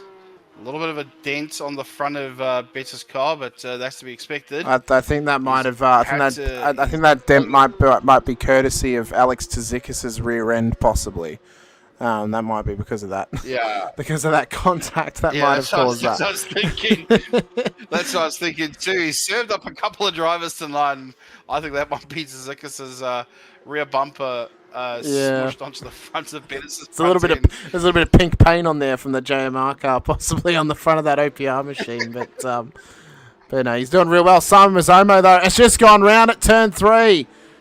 Oh no, Simon Mazzomo. Has this been on his lonesome or was there contact? Wilkins was in behind him. They were battling away. Mazzomo trying to play the team game to help his teammate come through, and he's lost the rear end on his own. Oh, heartbreak.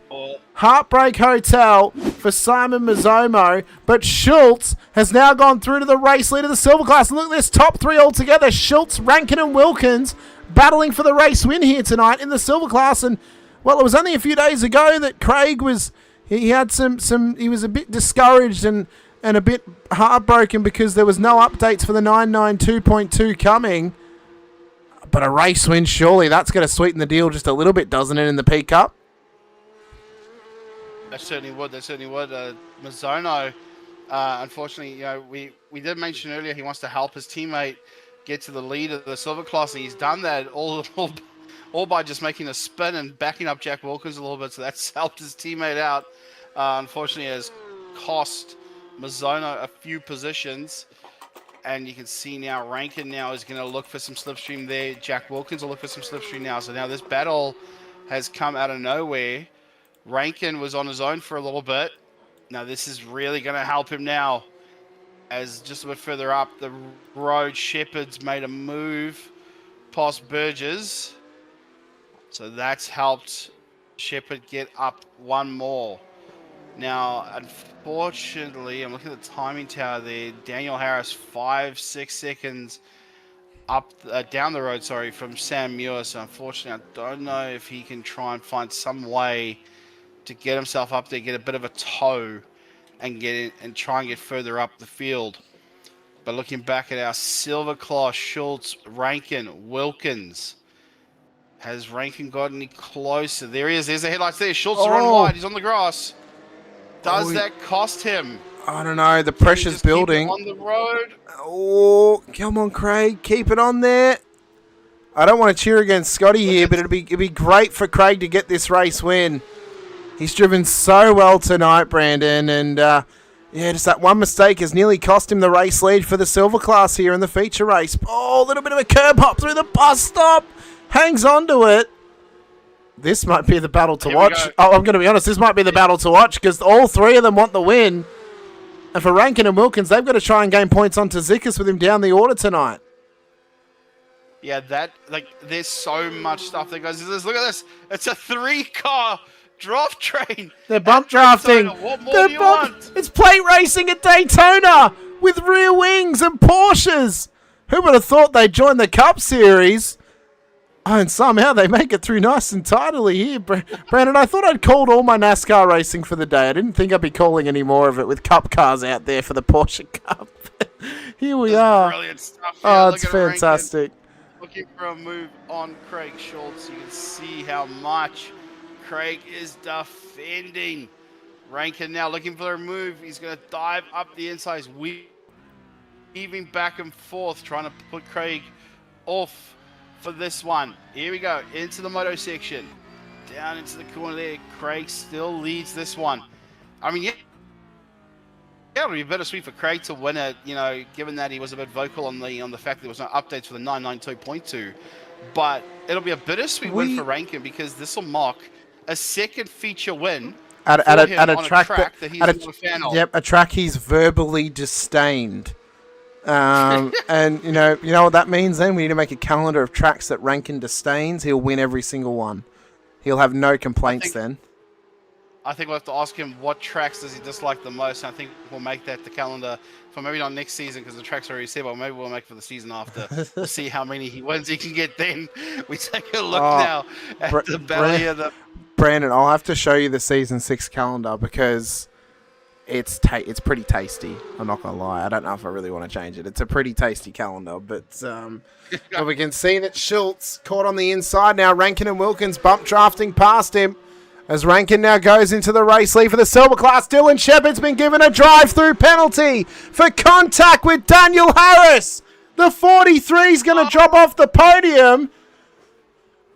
But the question is, will he come out ahead or behind Ryan Bettis, who is closely battling with Jared McLeod? Of course, McLeod and Harris are good friends. Is McLeod going to try and hold up Bettis here? Is he going to let him go? Let's have a look here, side by side. He's not letting it go. Oh, that's a great move from Bettis. Okay, looks like he's... That's a great move from Bettis up the inside. This is why this guy's leading the championship. That was a top-level move from Bettis. But for Dylan Shepard, it's a drive-through. I think ultimately he can't hold off on this now. He has to come in and serve it straight away because he doesn't want to risk losing too much time by stressing about it. I think he's just got to get in, do the drive-through, get back out again and see where you end up and try and push on for the final few laps. I don't know if there's any worth in waiting the full 3 laps to serve this thing. Well, let's see what he does here. He's going to come around the trial and now it looks as though he's going to stay out. So we'll need to keep an eye on when he decides to serve that drive-through and where he comes out when he has served it. Oh, this is going to make the last 7 minutes of this race the most stressful for the boys in the golden class, as Jack Wilkins now looks for a move on Craig Schultz round the outside. Right at the last lap, it didn't really work. Side by side through one, and he's not going to be able to make it stick just then. So Craig Schultz holds on to second place. Ryan Bettis is closing in on this battle here for the silver class, so it might disrupt it a little bit. But Jack Wilkins has made some moves stick. Looking back now at Ellie Gardner, Alex Tzidkas back at it again. You know what happened last time these two this battle. We're having a bit of a fight?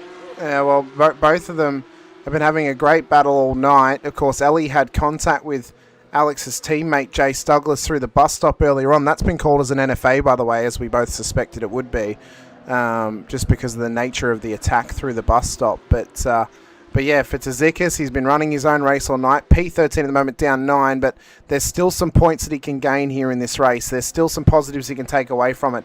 And he's trying to hold off Todd Suter as best he can. The problem for Todd is only a second back from him is P2 in the bronze class in Luke Crum, who took home the race win in race number 1 here this evening. So for Crummy, he wants to continue to push on with Fleming ahead of him. Shepard's into pit lane. Burgess tried to get all the draft he could as Shepard comes in for his drive-through. So we'll see where this brings him out on the circuit in comparison to everybody else. Harris is going to screen by him. Gets up to P4. Where will Shepard end up off the exit of pits as Wilkins is into pit lane now? What the hell? Has he underfueled the car? He underfueled the car. He only took a 10-second stop. I think he underfueled it last time by. So Shepard's going to exit pit lane right amongst that silver class battle with Scott Rankin right in behind him. So he's dropped back now to P5, 8 seconds off the tail of Daniel Harris. So down now. Oh, go. So look at the battle now. So Scott might want to get a bit of a tow here. Might actually help to get a bit of a tow with Dylan Shepard. Get a bit further away from Craig Schultz and extend that gap. But look who's in the back there. The 113, Ryan Bettis. He's getting in amongst this battle. So no doubt he's going to want to get past Schultz and Rankin as quickly as possible. Get onto the back of his teammate. Maybe get a bit of a slipstream to get further up the field. You can just see there how hard Ryan is pushing, how hard all of them are pushing at the moment. As it looks as though Wilkins has come back out of the pit lane, so he's managed to top the tank up a little bit more for the last little run home. Look at Ryan Bettis now on the back of Craig Schultz. Silver versus bronze. Not really much of a championship battle here. Fighting for two different classes at the moment. Look at Bettis. He looks like he's given Schultz Bump drafted him. He's bump drafted him down the straight. He wants to push him along. And I mean, this is smart strategy for Ryan. He doesn't want to necessarily go past Craig just yet. But if he can bump draft him, gives him a little bit of extra speed as they now come into turn one. Bettis goes for the late dive on the inside. Craig gives him plenty of room. And Bettis looks to come through. But it's smart strategy. I mean, you're gaining a bit of extra pace down the straight. You're not really giving up much time by bump drafting him. And ultimately, he's made it stick and he's made it work. He's got the move done and he's gained a little bit more time to catch up to Scott Rankin now to try and put pressure on him here across the final 3 minutes. As Jamie Fleming has now gone off the road down at turn one. So something's happened to Fleming down here. Oh, hang on. Was there... Oh, my God! Okay, so we got to go back here. Right, so Jamie loses it on his own. Crummy's got nowhere to go. Bang! Straight in the front of him. Crummy into the wall. It's heartbreak for Luke Crum, who's got some damage here. Fleming has pulled off to the escape road. He's awaiting a tow, which they should allow him to do. We're too close to the end now for a safety car. Crum is carrying some damage, so he's going to have to consolidate P2 in class as Jamie Fleming awaits that tow now from race control. And for Sam Blacklock, he's got 2 minutes and 12 seconds on the clock. 2 laps to go for Sam Blacklock. We're going to go a little bit of overtime here tonight with Miles Burgess in P2, Sam Muir on the podium, and Daniel Harris in P4 at this stage, with Dylan Shepherd closely being bump drafted by the NASCAR expert himself in Scott Rankin, who leads to the silver class. And I look forward to this interview, by the way, if Scotty does win this race, Brandon, because the amount of things that we're going to have to talk about to Scott Rankin, we're going to be here for an hour at least, but we'll try and condense it down as quickly as possible as we can with Scotty if he does win. But he's got Bettis on his tail, Schultz as well, and the pressure will be there for Scott because he knows that Schultz is on his tail. He knows that if he makes a mistake, Schultz is going to come past him. As Mazzomo has had a moment down at turn one as well. What is happening down here? Turn one seems to be a magnet for the action here tonight. Take a look at the outside, all on his own. Spin. Yeah. And I think that the tyres that are starting to run away now as Bettis comes past Scott Rankin. He's run wide. He's now got Craig Schultz right on his heels here. So battle for the silver class win is back on between Craig Schultz and Scott Rankin in this one. And oh boy, is it going to be a big one. Mazzomo now with a meatball flag. So he might be awaiting it. Oh, no, he's going to drive it back to pit lane. That's okay. He's not awaiting a tow. That's fine. But it's getting intense here in the midpoint of the top 10 as we approach the white flag. Sam Blacklock has received the white flag, so it's the final lap of the race. And he has got the final lap honours here of leading this one for all but Drop Bear across the final lap of Daytona Moto Circuit, before we finish out our final undroppable round of the season before the final series begins next week at Miami Autodrome. this is going to be fantastic ending to this season here. Look at Bettis now on the outside of Shepherd. Shepherd's not letting him go. Shepherd, I think, might try to keep up. He's holding him back. Rankin's up there again. I mean, it's gloves off. It's gloves off because both those guys are top two in the championship. Shepherd doesn't want to necessarily give it to Bettis. He'll want to try and claim it for himself if he gets the chance. So it's gloves off for the OPR boys, I think. Oh, definitely has to be. And I think if I noticed it correctly, I think Scott's unfortunately used his wipers. He's hit the wiper blade on his Porsche. I think he forgot where the flash button was. He's really telling him how he feels about that moment right there by using them wipers. That is a very mad man on board that 56 Orbit Drop Bear car. Where is Sam Blacklock? All right, he's coming around the final corner. So for Sam Blacklock, though, it is dominance personified once again in the 215 car from pole to victory lane at Daytona. He'll come across the tri-oval, past the restart zone, and Sam Blacklock will win the feature in Daytona to Miles Burgess of OPR in P2. A fantastic run home for Miles after a tough race across the first two events. With Muir home on the podium, Daniel Harris will gain some crucial points tonight over his championship contenders in Dylan Shepherd and Ryan Bettis, who are bump drafting their way to the line. Drag race for Bettis and Shepherd, who's going to get there on the line, and Shepherd by an absolute inch with Rankin in behind them. He'll win it for the silver class ahead of Schultz and Jared McLeod, with Ellie Gardner making up the top 10. Who has Alex Tzikis hot on her heels. Alex, he got there! Tzikis got her right on the line! 100th of a second for Alex Tzikis into the top 10. Todd Suter will come home with a bronze class race win. But for Sam Blacklock, it's victory lane once again here in the VRS Porsche Cup Series. And what a way to do it at Daytona International Speedway. Was a close finish. Tzikis gets it.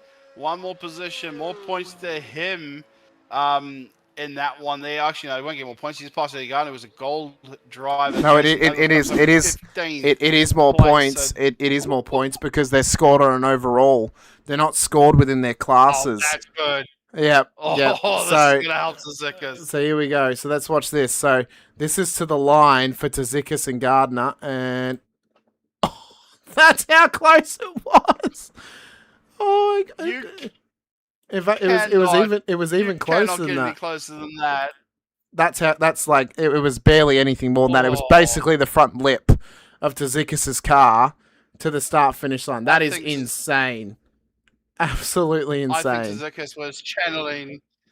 Tzikis was channeling his inner Lightning McQueen. He was. Trying to get the win. Brilliant stuff. Absolutely brilliant stuff. As we have a good look now at our feature race results here for the evening. It is Sam Blacklock taking victory lane ahead of Miles Burgess and Sam Muir, with Daniel Harris, Dylan Shepherd finishing ahead of Ryan Bettis. Scott Rankin wins with the silver class ahead of Craig Schultz, Jared McLeod, and Alex Tzikis in behind him. Ellie Gardner will separate them. And the bronze class race winner in Todd Suter, who finishes ahead of silver class driver Jack Wilkins. Luke Crum, second place on the bronze class tonight.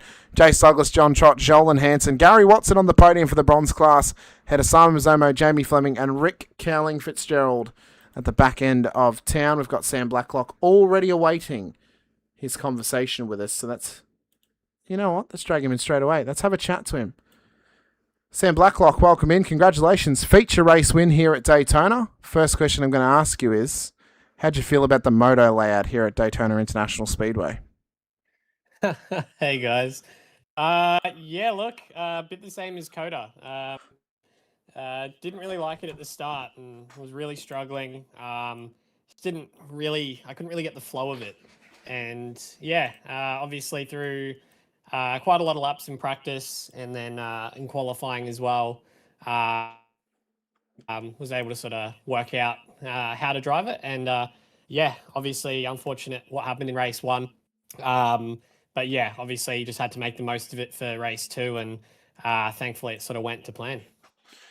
Well, it all worked out for you in a great manner in terms of a race win. Of course, your teammate Scotty Rankin took home a silver class win. He was very vocal last week about his disdain for this circuit, and even mentioned earlier in the voice chat apologising to Simon Mazzomo because he apologised for his comments about Coda, because apparently this was a worse layout than what Coda was, and he's won again.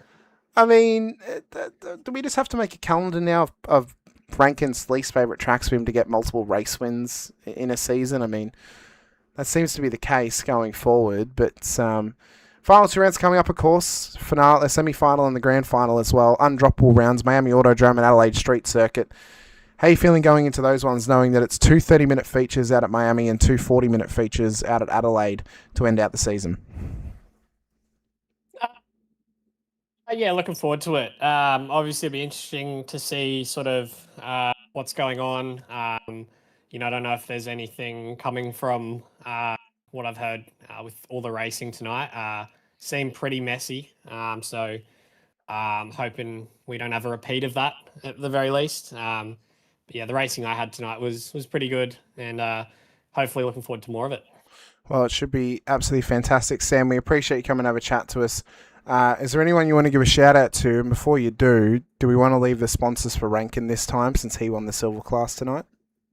Oh, 100%. Let's Yeah. stitch him up Yeah, instead yeah. of the other way around. Yep. Yeah, just just also a big thanks to Scott. Obviously, it was just us two out there tonight for the team, and yeah, he was feeling a bit down after race one, as was I, and yeah, he really shone once he came into race two, and you know, I'm sure he'll probably tell you guys, but he wasn't actually going to do the second race. He was feeling really down on himself, so. Yeah, good to, I guess, convince him to get back in the seat and, yeah, see what happened after that. Well, hopefully we can see both of you back next week out at Miami, and hopefully we can see Lockie as well. Love to see how well he can run out at Miami and even Adelaide the week after as well. Sam, congratulations on the race win here in the feature race. Best of luck across the final 2 rounds of the season. We hope to see you back once again for season 5 as well. And congratulations on the success here tonight at Daytona. Thanks, guys. No worries. Thanks so much. I can see Rankin is down in the RC waiting room. You know what I'm going to do to him here, Brandon? We're going to steal him. Let's go. We're going to steal him up into here. Hello, Scotty. Welcome in. We've stolen you from the RC waiting room since you won the silver class tonight once again. And the first question I have to ask is, do we need to make a calendar of tracks that you have disdain for you to win every single race? I was actually really, really frustrated again tonight. Look, I mean, that track was tricky. I think one of the biggest challenges was keeping the rear end underneath you on a long run. If the run went a little bit longer and it was very line dependent and everything as well. So look, that was very, very tough. And I think it comes back to the same comments I mirrored at Coda. Like, look, if there's a little bit of a difference in a setup or difference in the way the rear tires just burned off that thing tonight. It was so weird to drive. So there's some of that, but look, I think I just looked after the car, drove in a really smart way, but like, man, me and front splitters apparently don't go together. I think I've burned, what are we, round 8 of the championship? I think I'm through about 16 front splitters. Well, we know that one of them is in the front left wheel well of Blacklock's car. From when he was spun around in the infield. Completely blind, mate. Yeah, we actually had a look at it between the 2 races. Yeah. it was because I was like, man, there wasn't a car there 2 seconds ago. Oh, there was, but it was behind my apron. Yeah, you know, it's just I mean, just a really, really awkward incident in that infield. I mean, I heard you earlier in the session. You're obviously, I don't know how much this broke your heart or not, but you had to apologise to Simon Mazzoma for your comments about Coda when you were doing your first laps here on the moto course. But after the racing, though... You caught that? I did. You know how I caught it? I was watching Daniel Harris's stream at that time, and I heard you say it on his stream, and I'm like, oh, I'm going to reference that at some point tonight. But Mate, yeah, look, the moto layout's really, really interesting. I think it's actually quite good. I think it's designed for the super baggers. And if you haven't seen that racing, it's really, really good because the super baggers literally cannot come onto the banking where the normal turn 6, turn 7 is. Because they need a straighter run to get up and on the banking or else they'll just lose the bike. So that's what this layout's designed for. It's actually not designed for sports car racing whatsoever. I think they do occasionally use it for smaller sports car racing, but a Porsche Cup, for a lot of those turns, a Porsche Cup's not really made for them. You realistically, I don't know if you guys caught me backwards out of turn 6 on lap 1, but we went to the rear of the field because there's a strip of grass in the racetrack, basically, unless you sort of really know where it was. It's so tight through there on turn 1. I caught it just into the field, bounced off a few people. Well, you know, there's no obviously anything. So look, that was tough. The way you drive the car around here does not match any other track. Does not match GT3 racing. Does not match the way you drive the regular Daytona road course. Does not match the way you drive the. Can we get the NASCAR layout? Can we get the NASCAR chicanes? I'd like that one. That one probably be right up there for me. Maybe we'll get it in future. We did see you pulling out some NASCAR tactics though with the bump draft down the straight though. You were right in your element tonight. Yeah, a little bit. And big shout out to Jack Wilkins as well. He pushed me through to that class victory. I think Craig Schultz was playing a very, very smart game. And I needed to sort of back things up and have a go. I wasn't sure how good Jack was actually on fuel. And he was burned on fuel, but he sent me a message immediately after. Look, I'll be cashing in that ticket in future because he pushed me through the lead. So I want to say big shout out to Tim. That would have been a cracking battle without him, but he pushed me through. And once it was clear, you could just see how much trouble Craig was having. Yeah, and holy cow, you staple a front splitter back on this car that came back to life in the second half of the race. Probably helped that I'd burned a little bit of the fronts off, cooking the fronts a little bit too much in the first stint, because it gave me quite a neutral car balance in the back half of the race. But that one was tricky tonight, boys. That was tricky in a very, very different manner. It's been a... That's what we want to bring. I think I've done... We want to bring Porsche Cup driving this week. I'm so glad, Scott, that you've been doing more. I saw. Were you doing qualifying for the Pro Series as well? We did P41, but I am aware of at least one person who's thinking about not entering, which puts me up to P40 in terms of qualifying, and so there's a shot that we'll be there and we'll be participating in the series. But like I don't know if I said to you guys last week as well, this is my favorite car. Obviously at the moment there's definitely some issues with that. There's always issues whenever you walk through a new build in a car. But I've been a Porsche Cup fan since I first saw them. I've always loved them. One of my favorite Hot Wheels cars before I knew what Porsche was a Porsche. So I have grown in love with them since we made this series, and even before then as well. I was scratching my head and thinking, why is no one running regular Porsche Cup when AOG was away? And I think that we're in a hot pot for it right now with so many different series running. Obviously, of course, now we have the Pro Series as well.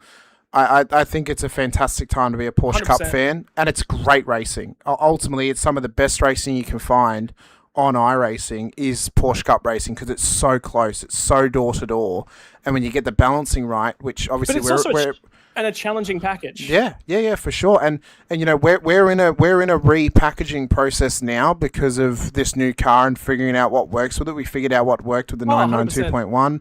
Figuring out what works with the 992.2 is going to be a process for us to figure out as well as a series, and knowing what works well, what tracks work and don't work. I can guarantee you we're still not going to run Thruxton because that's blacklisted now, as is Brands Hatch. But figuring it out is going to be the process. Brands Hatch blacklisted? Brands Hatch? I disagree with that. Brands Hatch as a circuit, and this comes from somebody who actually doesn't like racing at this. I say that, and every single time I get in the car at Brands Hatch, I've got a grin from ear to ear. It's narrow, and it's old style British. But if you have a look at all the old style British circuits, you probably really can't race these cars at the one that's on the airfield base with the pit lane with all the steps. Snetterton. The way that it's modelled. Snetterton. You can't really probably race these cars at Snetterton. Don't worry, we don't plan to. Airfield tracks. The only ones that we relatively plan to is Donington Park, Alton Park, and more than likely old Silverstone. We may run modern Silverstone, but Donington has often brought us good racing last time we were there, quite a few seasons ago. So we may return there in future. One of the tricky... This is one of the things, and feel free to reach out, because I've got a lot of thoughts on these sorts of tracks. And the biggest thing I'll always say to people, it's one of the things that when you talk about series and what they want to do and balance the performances and the way they set up cars and the way they do fixed setups, I don't have a problem with a terrible fixed setup. If you go out of your way to induce a certain behavior and say you as drivers have to then drive around this, that makes for a fun series. I think because it's interesting, it's unique. It is this unique product. I think what you have tried to do here with the traction control and the ABS set to, traction control is off tonight. ABS was set to minimum. By the way, my ABS light was flickering. Honestly, there was every chance it could have given Connor Nixon a seizure. Is how bad that thing was flickering at turn 1 tonight. So it's tricky, and you had to put together a package before you really knew the car inside and out, 5 kinds of sideways, and you get a lot of feedback as a series runner and a series owner about what you should and what you shouldn't be doing, and you need to sift through that and go, what's the actual right way to go? Well, we've got a working format, let's just keep running that because we know what we're doing. So it's really, really tricky to properly assess. Now we're 8 weeks into racing with this car and with this package, we can sit down and we can confidently go, yes, I got to be honest with you, if you turn the TC off and the ABS completely off, hey, that could make a unique racing package. If you turn them back on and set them to a reasonable level, that's a unique racing package as well. And it's got its people who defend it and people who don't defend it, people who think differently. And ultimately, guys, that's the spice of race. That's what we're here for. I'm here to disagree with you about racing. I was just actually having a conversation where I was disagreeing with Dylan Shepherd. That's racing. That's what we're here for, and that's why it's interesting. So, and I actually said this to quite a lot of people in the last week. because there's a lot of discussions about going on about the OSR Bob. And the one thing I keep saying to people, trying to get the Porsche Cup to work there, and the one thing I keep saying to people is this is their series. They can run it however they want. You choose to show up or not show up. That is your choice and that is your decision. Don't be critical, be constructive. Because feedback is good if it's delivered in the correct manner. I think a lot of people have a lot of strong thoughts about a lot of series in the country at the moment, and that's not a bad thing. That's passion. That is passion in a nutshell. That says that everyone in the Australian simosphere, and I've coined that term, I'm running with it. Feel free to use it, Hamish, but you have to pay me a royalty every time you do it. So just let me know. I'll pay you 5 cents every time I use it, Scott. Don't worry, that's the going rate. That's the going rate. I'm getting 5 cents for this. Yep. Look, but no, it's really, really important to the Australian simosphere that we do all have thoughts and we do all have passion and we do all care. Because if we didn't, let's run a wrecking derby. Let's run a race whereby we drive the car all exactly the same. Let's run a spreadsheet race. And the fact that we all operate differently. I question race control on a couple of things tonight, and I just wanted to hear actually what the outcome was. I really didn't care, because running below the double yellow lines and seeing that as part of the track surface, that's fine. If it's consistent, nobody will care about that, provided it's consistent. That's the biggest thing to sort of try and be consistent about. And again, it's one of those things where it's umpires and line ball. It's really, really important for everyone that owns iRacing, has a simulator and goes racing, to have an opinion. It is also very, very important for you to share that opinion in a manner that is constructive. And it's also really important to recognize, oh yeah, I actually don't agree with this person. Sweet, that's a cool point to end the conversation. At the end of the day, I think I've got a really academic viewpoint on things, but I think that's really, really important. Go about things differently. Set up companies run max wing, min wing on the same track, and sometimes pop out with very, very similar lap times. We all go about things very, very differently. But if we all came to this in the exact same format, qualifying would be 1,000th of a second covers every car in the field, and that's not racing at that point. That's just luck, I guess, for who got to set the lap time first, So I think it's really, really important for you guys to come out to run this series and for people to disagree with that. I think it's really, really important for people to hold iRacing accountable for the issues with the front end of this car at the moment. It's a tricky combination to drive. It's a tricky combination to work with currently, but it's the same for everyone. So driving around that and driving the car around that, and that's the important part about fixed series as well. It's the same for everyone. It's the driver that's the difference as well, and how you think and go about the racing as well. And it's been really, really good to get back behind the wheel, have those interesting conversations about racecraft and the way that we go about things, and also challenge my skill set each and every week. So I've had a lot of fun over the last 8 weeks. I really, really wanted to challenge it to Alex Sikas, but I've already had 2 weeks off, and I have to go into Sydney on Monday next week. So I won't be here. And I won't have enough time to run him down on Monday. So I wanted to say congratulations to him for the championship.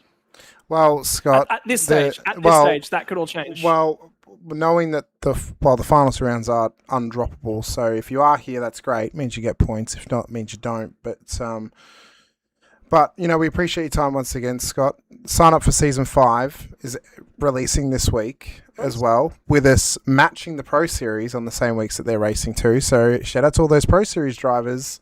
Sign up, get into the Gold class. You can race with us on a Monday, get a race practice in before your Wednesday night race. And again, even though we run a fixed setup, it's going to give you some information that you can use for your race on Wednesday by way of strategy or how you can best approach a track or learning a track in this car. And that's going to give you a ground level basis for how am I going to go racing in traffic around here, what's going to work for me on the Wednesday. And this was the ultimate goal for when we started this series. We started it with the anticipation that AOG may start up again, so we could mirror their series the day before, so drivers could get a race practice in the day before. AOG hasn't started back up again, so now the Pro Series has started, so now we can give drivers the opportunity to get a race practice in 2 days before they go racing.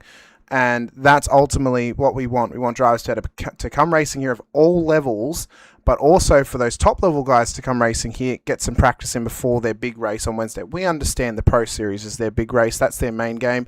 For other drivers in the series, this is their main game, or they're just here for fun. And that's what racing's all about for us. Of course, we spoke about the calendar earlier in the night. It looks spectacular for next season. Belle Isle, Road Atlanta, Circuit Spa-Francorchamps matches the Pro Series that week on the 20th of April. Circuit Zolder, Magny-Cours, Donington Park. Oh, there you go. Donington's on the calendar for next season. I forgot about that. Mugello into the Nürburgring for the WEC variant of the Grand Prix layout. I'm unsure of the exact Grand Prix layout that they are running in the Pro Series. I made the guess that it would be WEC because it's the better layout of the two. That's on the 25th of May. And then into our final rounds for St. Petersburg and Adelaide Street Circuit. Going to be absolutely spectacular next season. But Scott, we appreciate your time once again. Thanks for coming to have a chat to us. You've been given the onus on shouting out the team sponsors, by the way, by one Sam Blacklock. We gave him the choice tonight, and he said, you know what? Yeah, well, that's good. At least you know where they are. So please let us know who helps you out on the road, who helps get Orbit Dropper out on the road as well. For myself and Brandon, congratulations on the silver class win. So I'll start off with all the guys for Orbit Dropper because it's I want to say big shout out to everyone over there. It's they're part of the reason I'm back in racing again. They've lit a little bit of a fire underneath me and set that passion. So I want to say big shout out to all those guys. iLiveries Paints. I'm reading the wrong section. So I want to say a shout out to iLiveries and Revolution Race Gear. Big shout out to all the additional supporters, Sam Blacklock Media, and Coasty Engineering Solutions, Hybrid Tune, Hybrid Racing Simulations, Demon Tweaks, and then to my personal sponsors, my girlfriend's business is McLean and Yamba Veterinary Clinic, who are coming racing with me on some NASCARs this year, which is very, very cool, and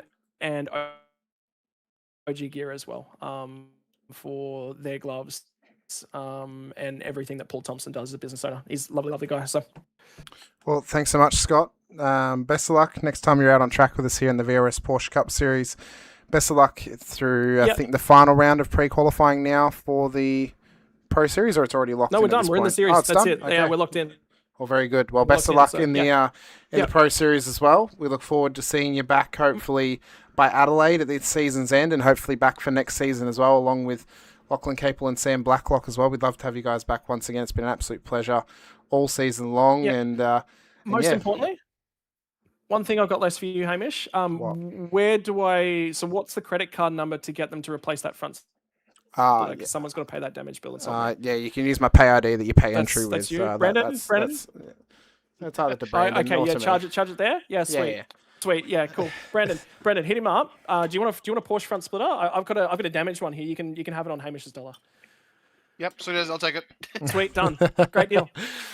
Thanks so much, Scotty. Best of luck next time on track with us here. Scott Rankin, silver class winner here tonight. Congratulations. Well, Brandon, that'll bring us to an end for tonight's broadcast, and it's been an absolutely spectacular one, and now it's into the nitty and gritty for this season. We get into the final few rounds, and we get into what is bound to be a phenomenal end to this season. Semi-final next week, the 9th of March, undroppable 2 30-minute feature races at Miami Autodrome. And the week after, Adelaide Street Circuit makes its debut into the Porsche Cup Series with a grand finale, 2 40-minute feature races, an extended night for us, worth a couple of extra points for a double race win. It's all going to be on the line in the next few weeks. And for the championship, it's all on for these drivers. They've got to maximise across these final 2 rounds. And if they have a poor run, it could be nail in the coffin stuff for their championship charge.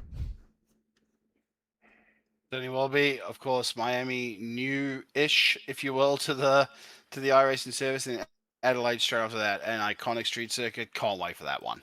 It's going to be unbelievable. You guys can find all the action next time out, 7:50 p.m. next Monday night here in the VRS Porsche Cup Series, live from Miami Autodrome as we go racing under the sunshine skies of Miami, Florida. Once again, if you want a little preview of the circuit, well, you can check out the last round of the Racecraft Simulations V8 Veterans Split 2 action from Season 26, Round 9, that just went up on Saturday evening. We raced at this circuit in the supercars, so you can get a little bit of a preview of the circuit before we go racing there next Monday night as well. If you want to help support us in this series and help support us as broadcasters as well, be sure to hit the like button, to subscribe, the bell icon as well, so you're notified whenever we go racing right here on Infinity Broadcasting. We're 11 subscribers away from 350, and we'd love to get there by the end of March. You can help us make a small step to that goal by clicking that subscribe button. It doesn't cost you anything, and it gives you access to getting into the chat on our Monday doubleheader broadcast broadcasts where the chat is in subscriber only mode. Porsches is only got to be subscribed for 5 minutes. Highside Motorsports earlier in the day, you've got to be subscribed for at least an hour before you can get into the chat for that one. Coming up on your docket later in the week, the finale round where championship is separated, Brandon, by 1 point between the top 2 drivers going into the final round at Circuit Gilles Villeneuve for the Racecraft Simulations V8 Veterans Action Season 26, Round 10 for that Split 2 action. Of course, it is going to be all-time as Reece Degoe and Shane Randall will battle for Supercars honours in the Veterans. Myself and Brett Fisher will be in the booth for that one. And then we're back again Monday morning, 11:50 a.m. for more Highside Motorsports action with the Gen 6 Cup Series going to Talladega Superspeedway for the Bailey's Bucket 150. You can catch all that action live this upcoming weekend. A shout out as well to our other series sponsors. Our title sponsor, of course, VRS, who've been a partner of the series for the previous year and going into the next year as well. And we appreciate their support once again to our series. To SPP Graphics and Black Art Designs as well, we appreciate those guys for supporting us too. But for myself, Hamish Munro, and Brandon Stuck alongside, we appreciate your time, appreciate you for being here with us once again. We'll catch you guys next week at Miami International Autodrome. But until then, stay safe, drive hard, and as always, bye for now.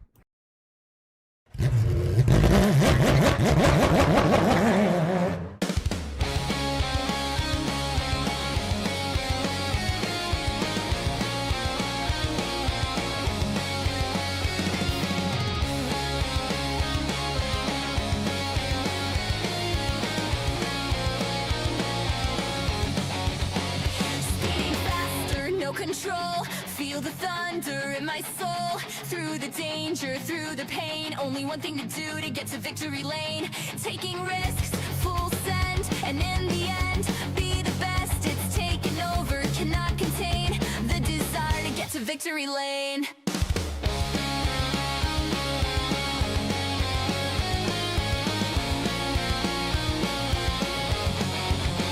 I hear the echoes of the past, the roaring ghosts that never last. But here I stand, the finish line. One last race, one last time. Through it all, get past the pain. Cutting laps, making gains. Feeling tired, get to my aim. The desire to get to victory lane. Speeding faster, no control. Feel the thunder in my soul. Through the danger, through the pain. Only one thing to do to get to victory lane. Taking risks, full send, and in the end, be the best. It's taken over, cannot contain the desire to get to victory lane.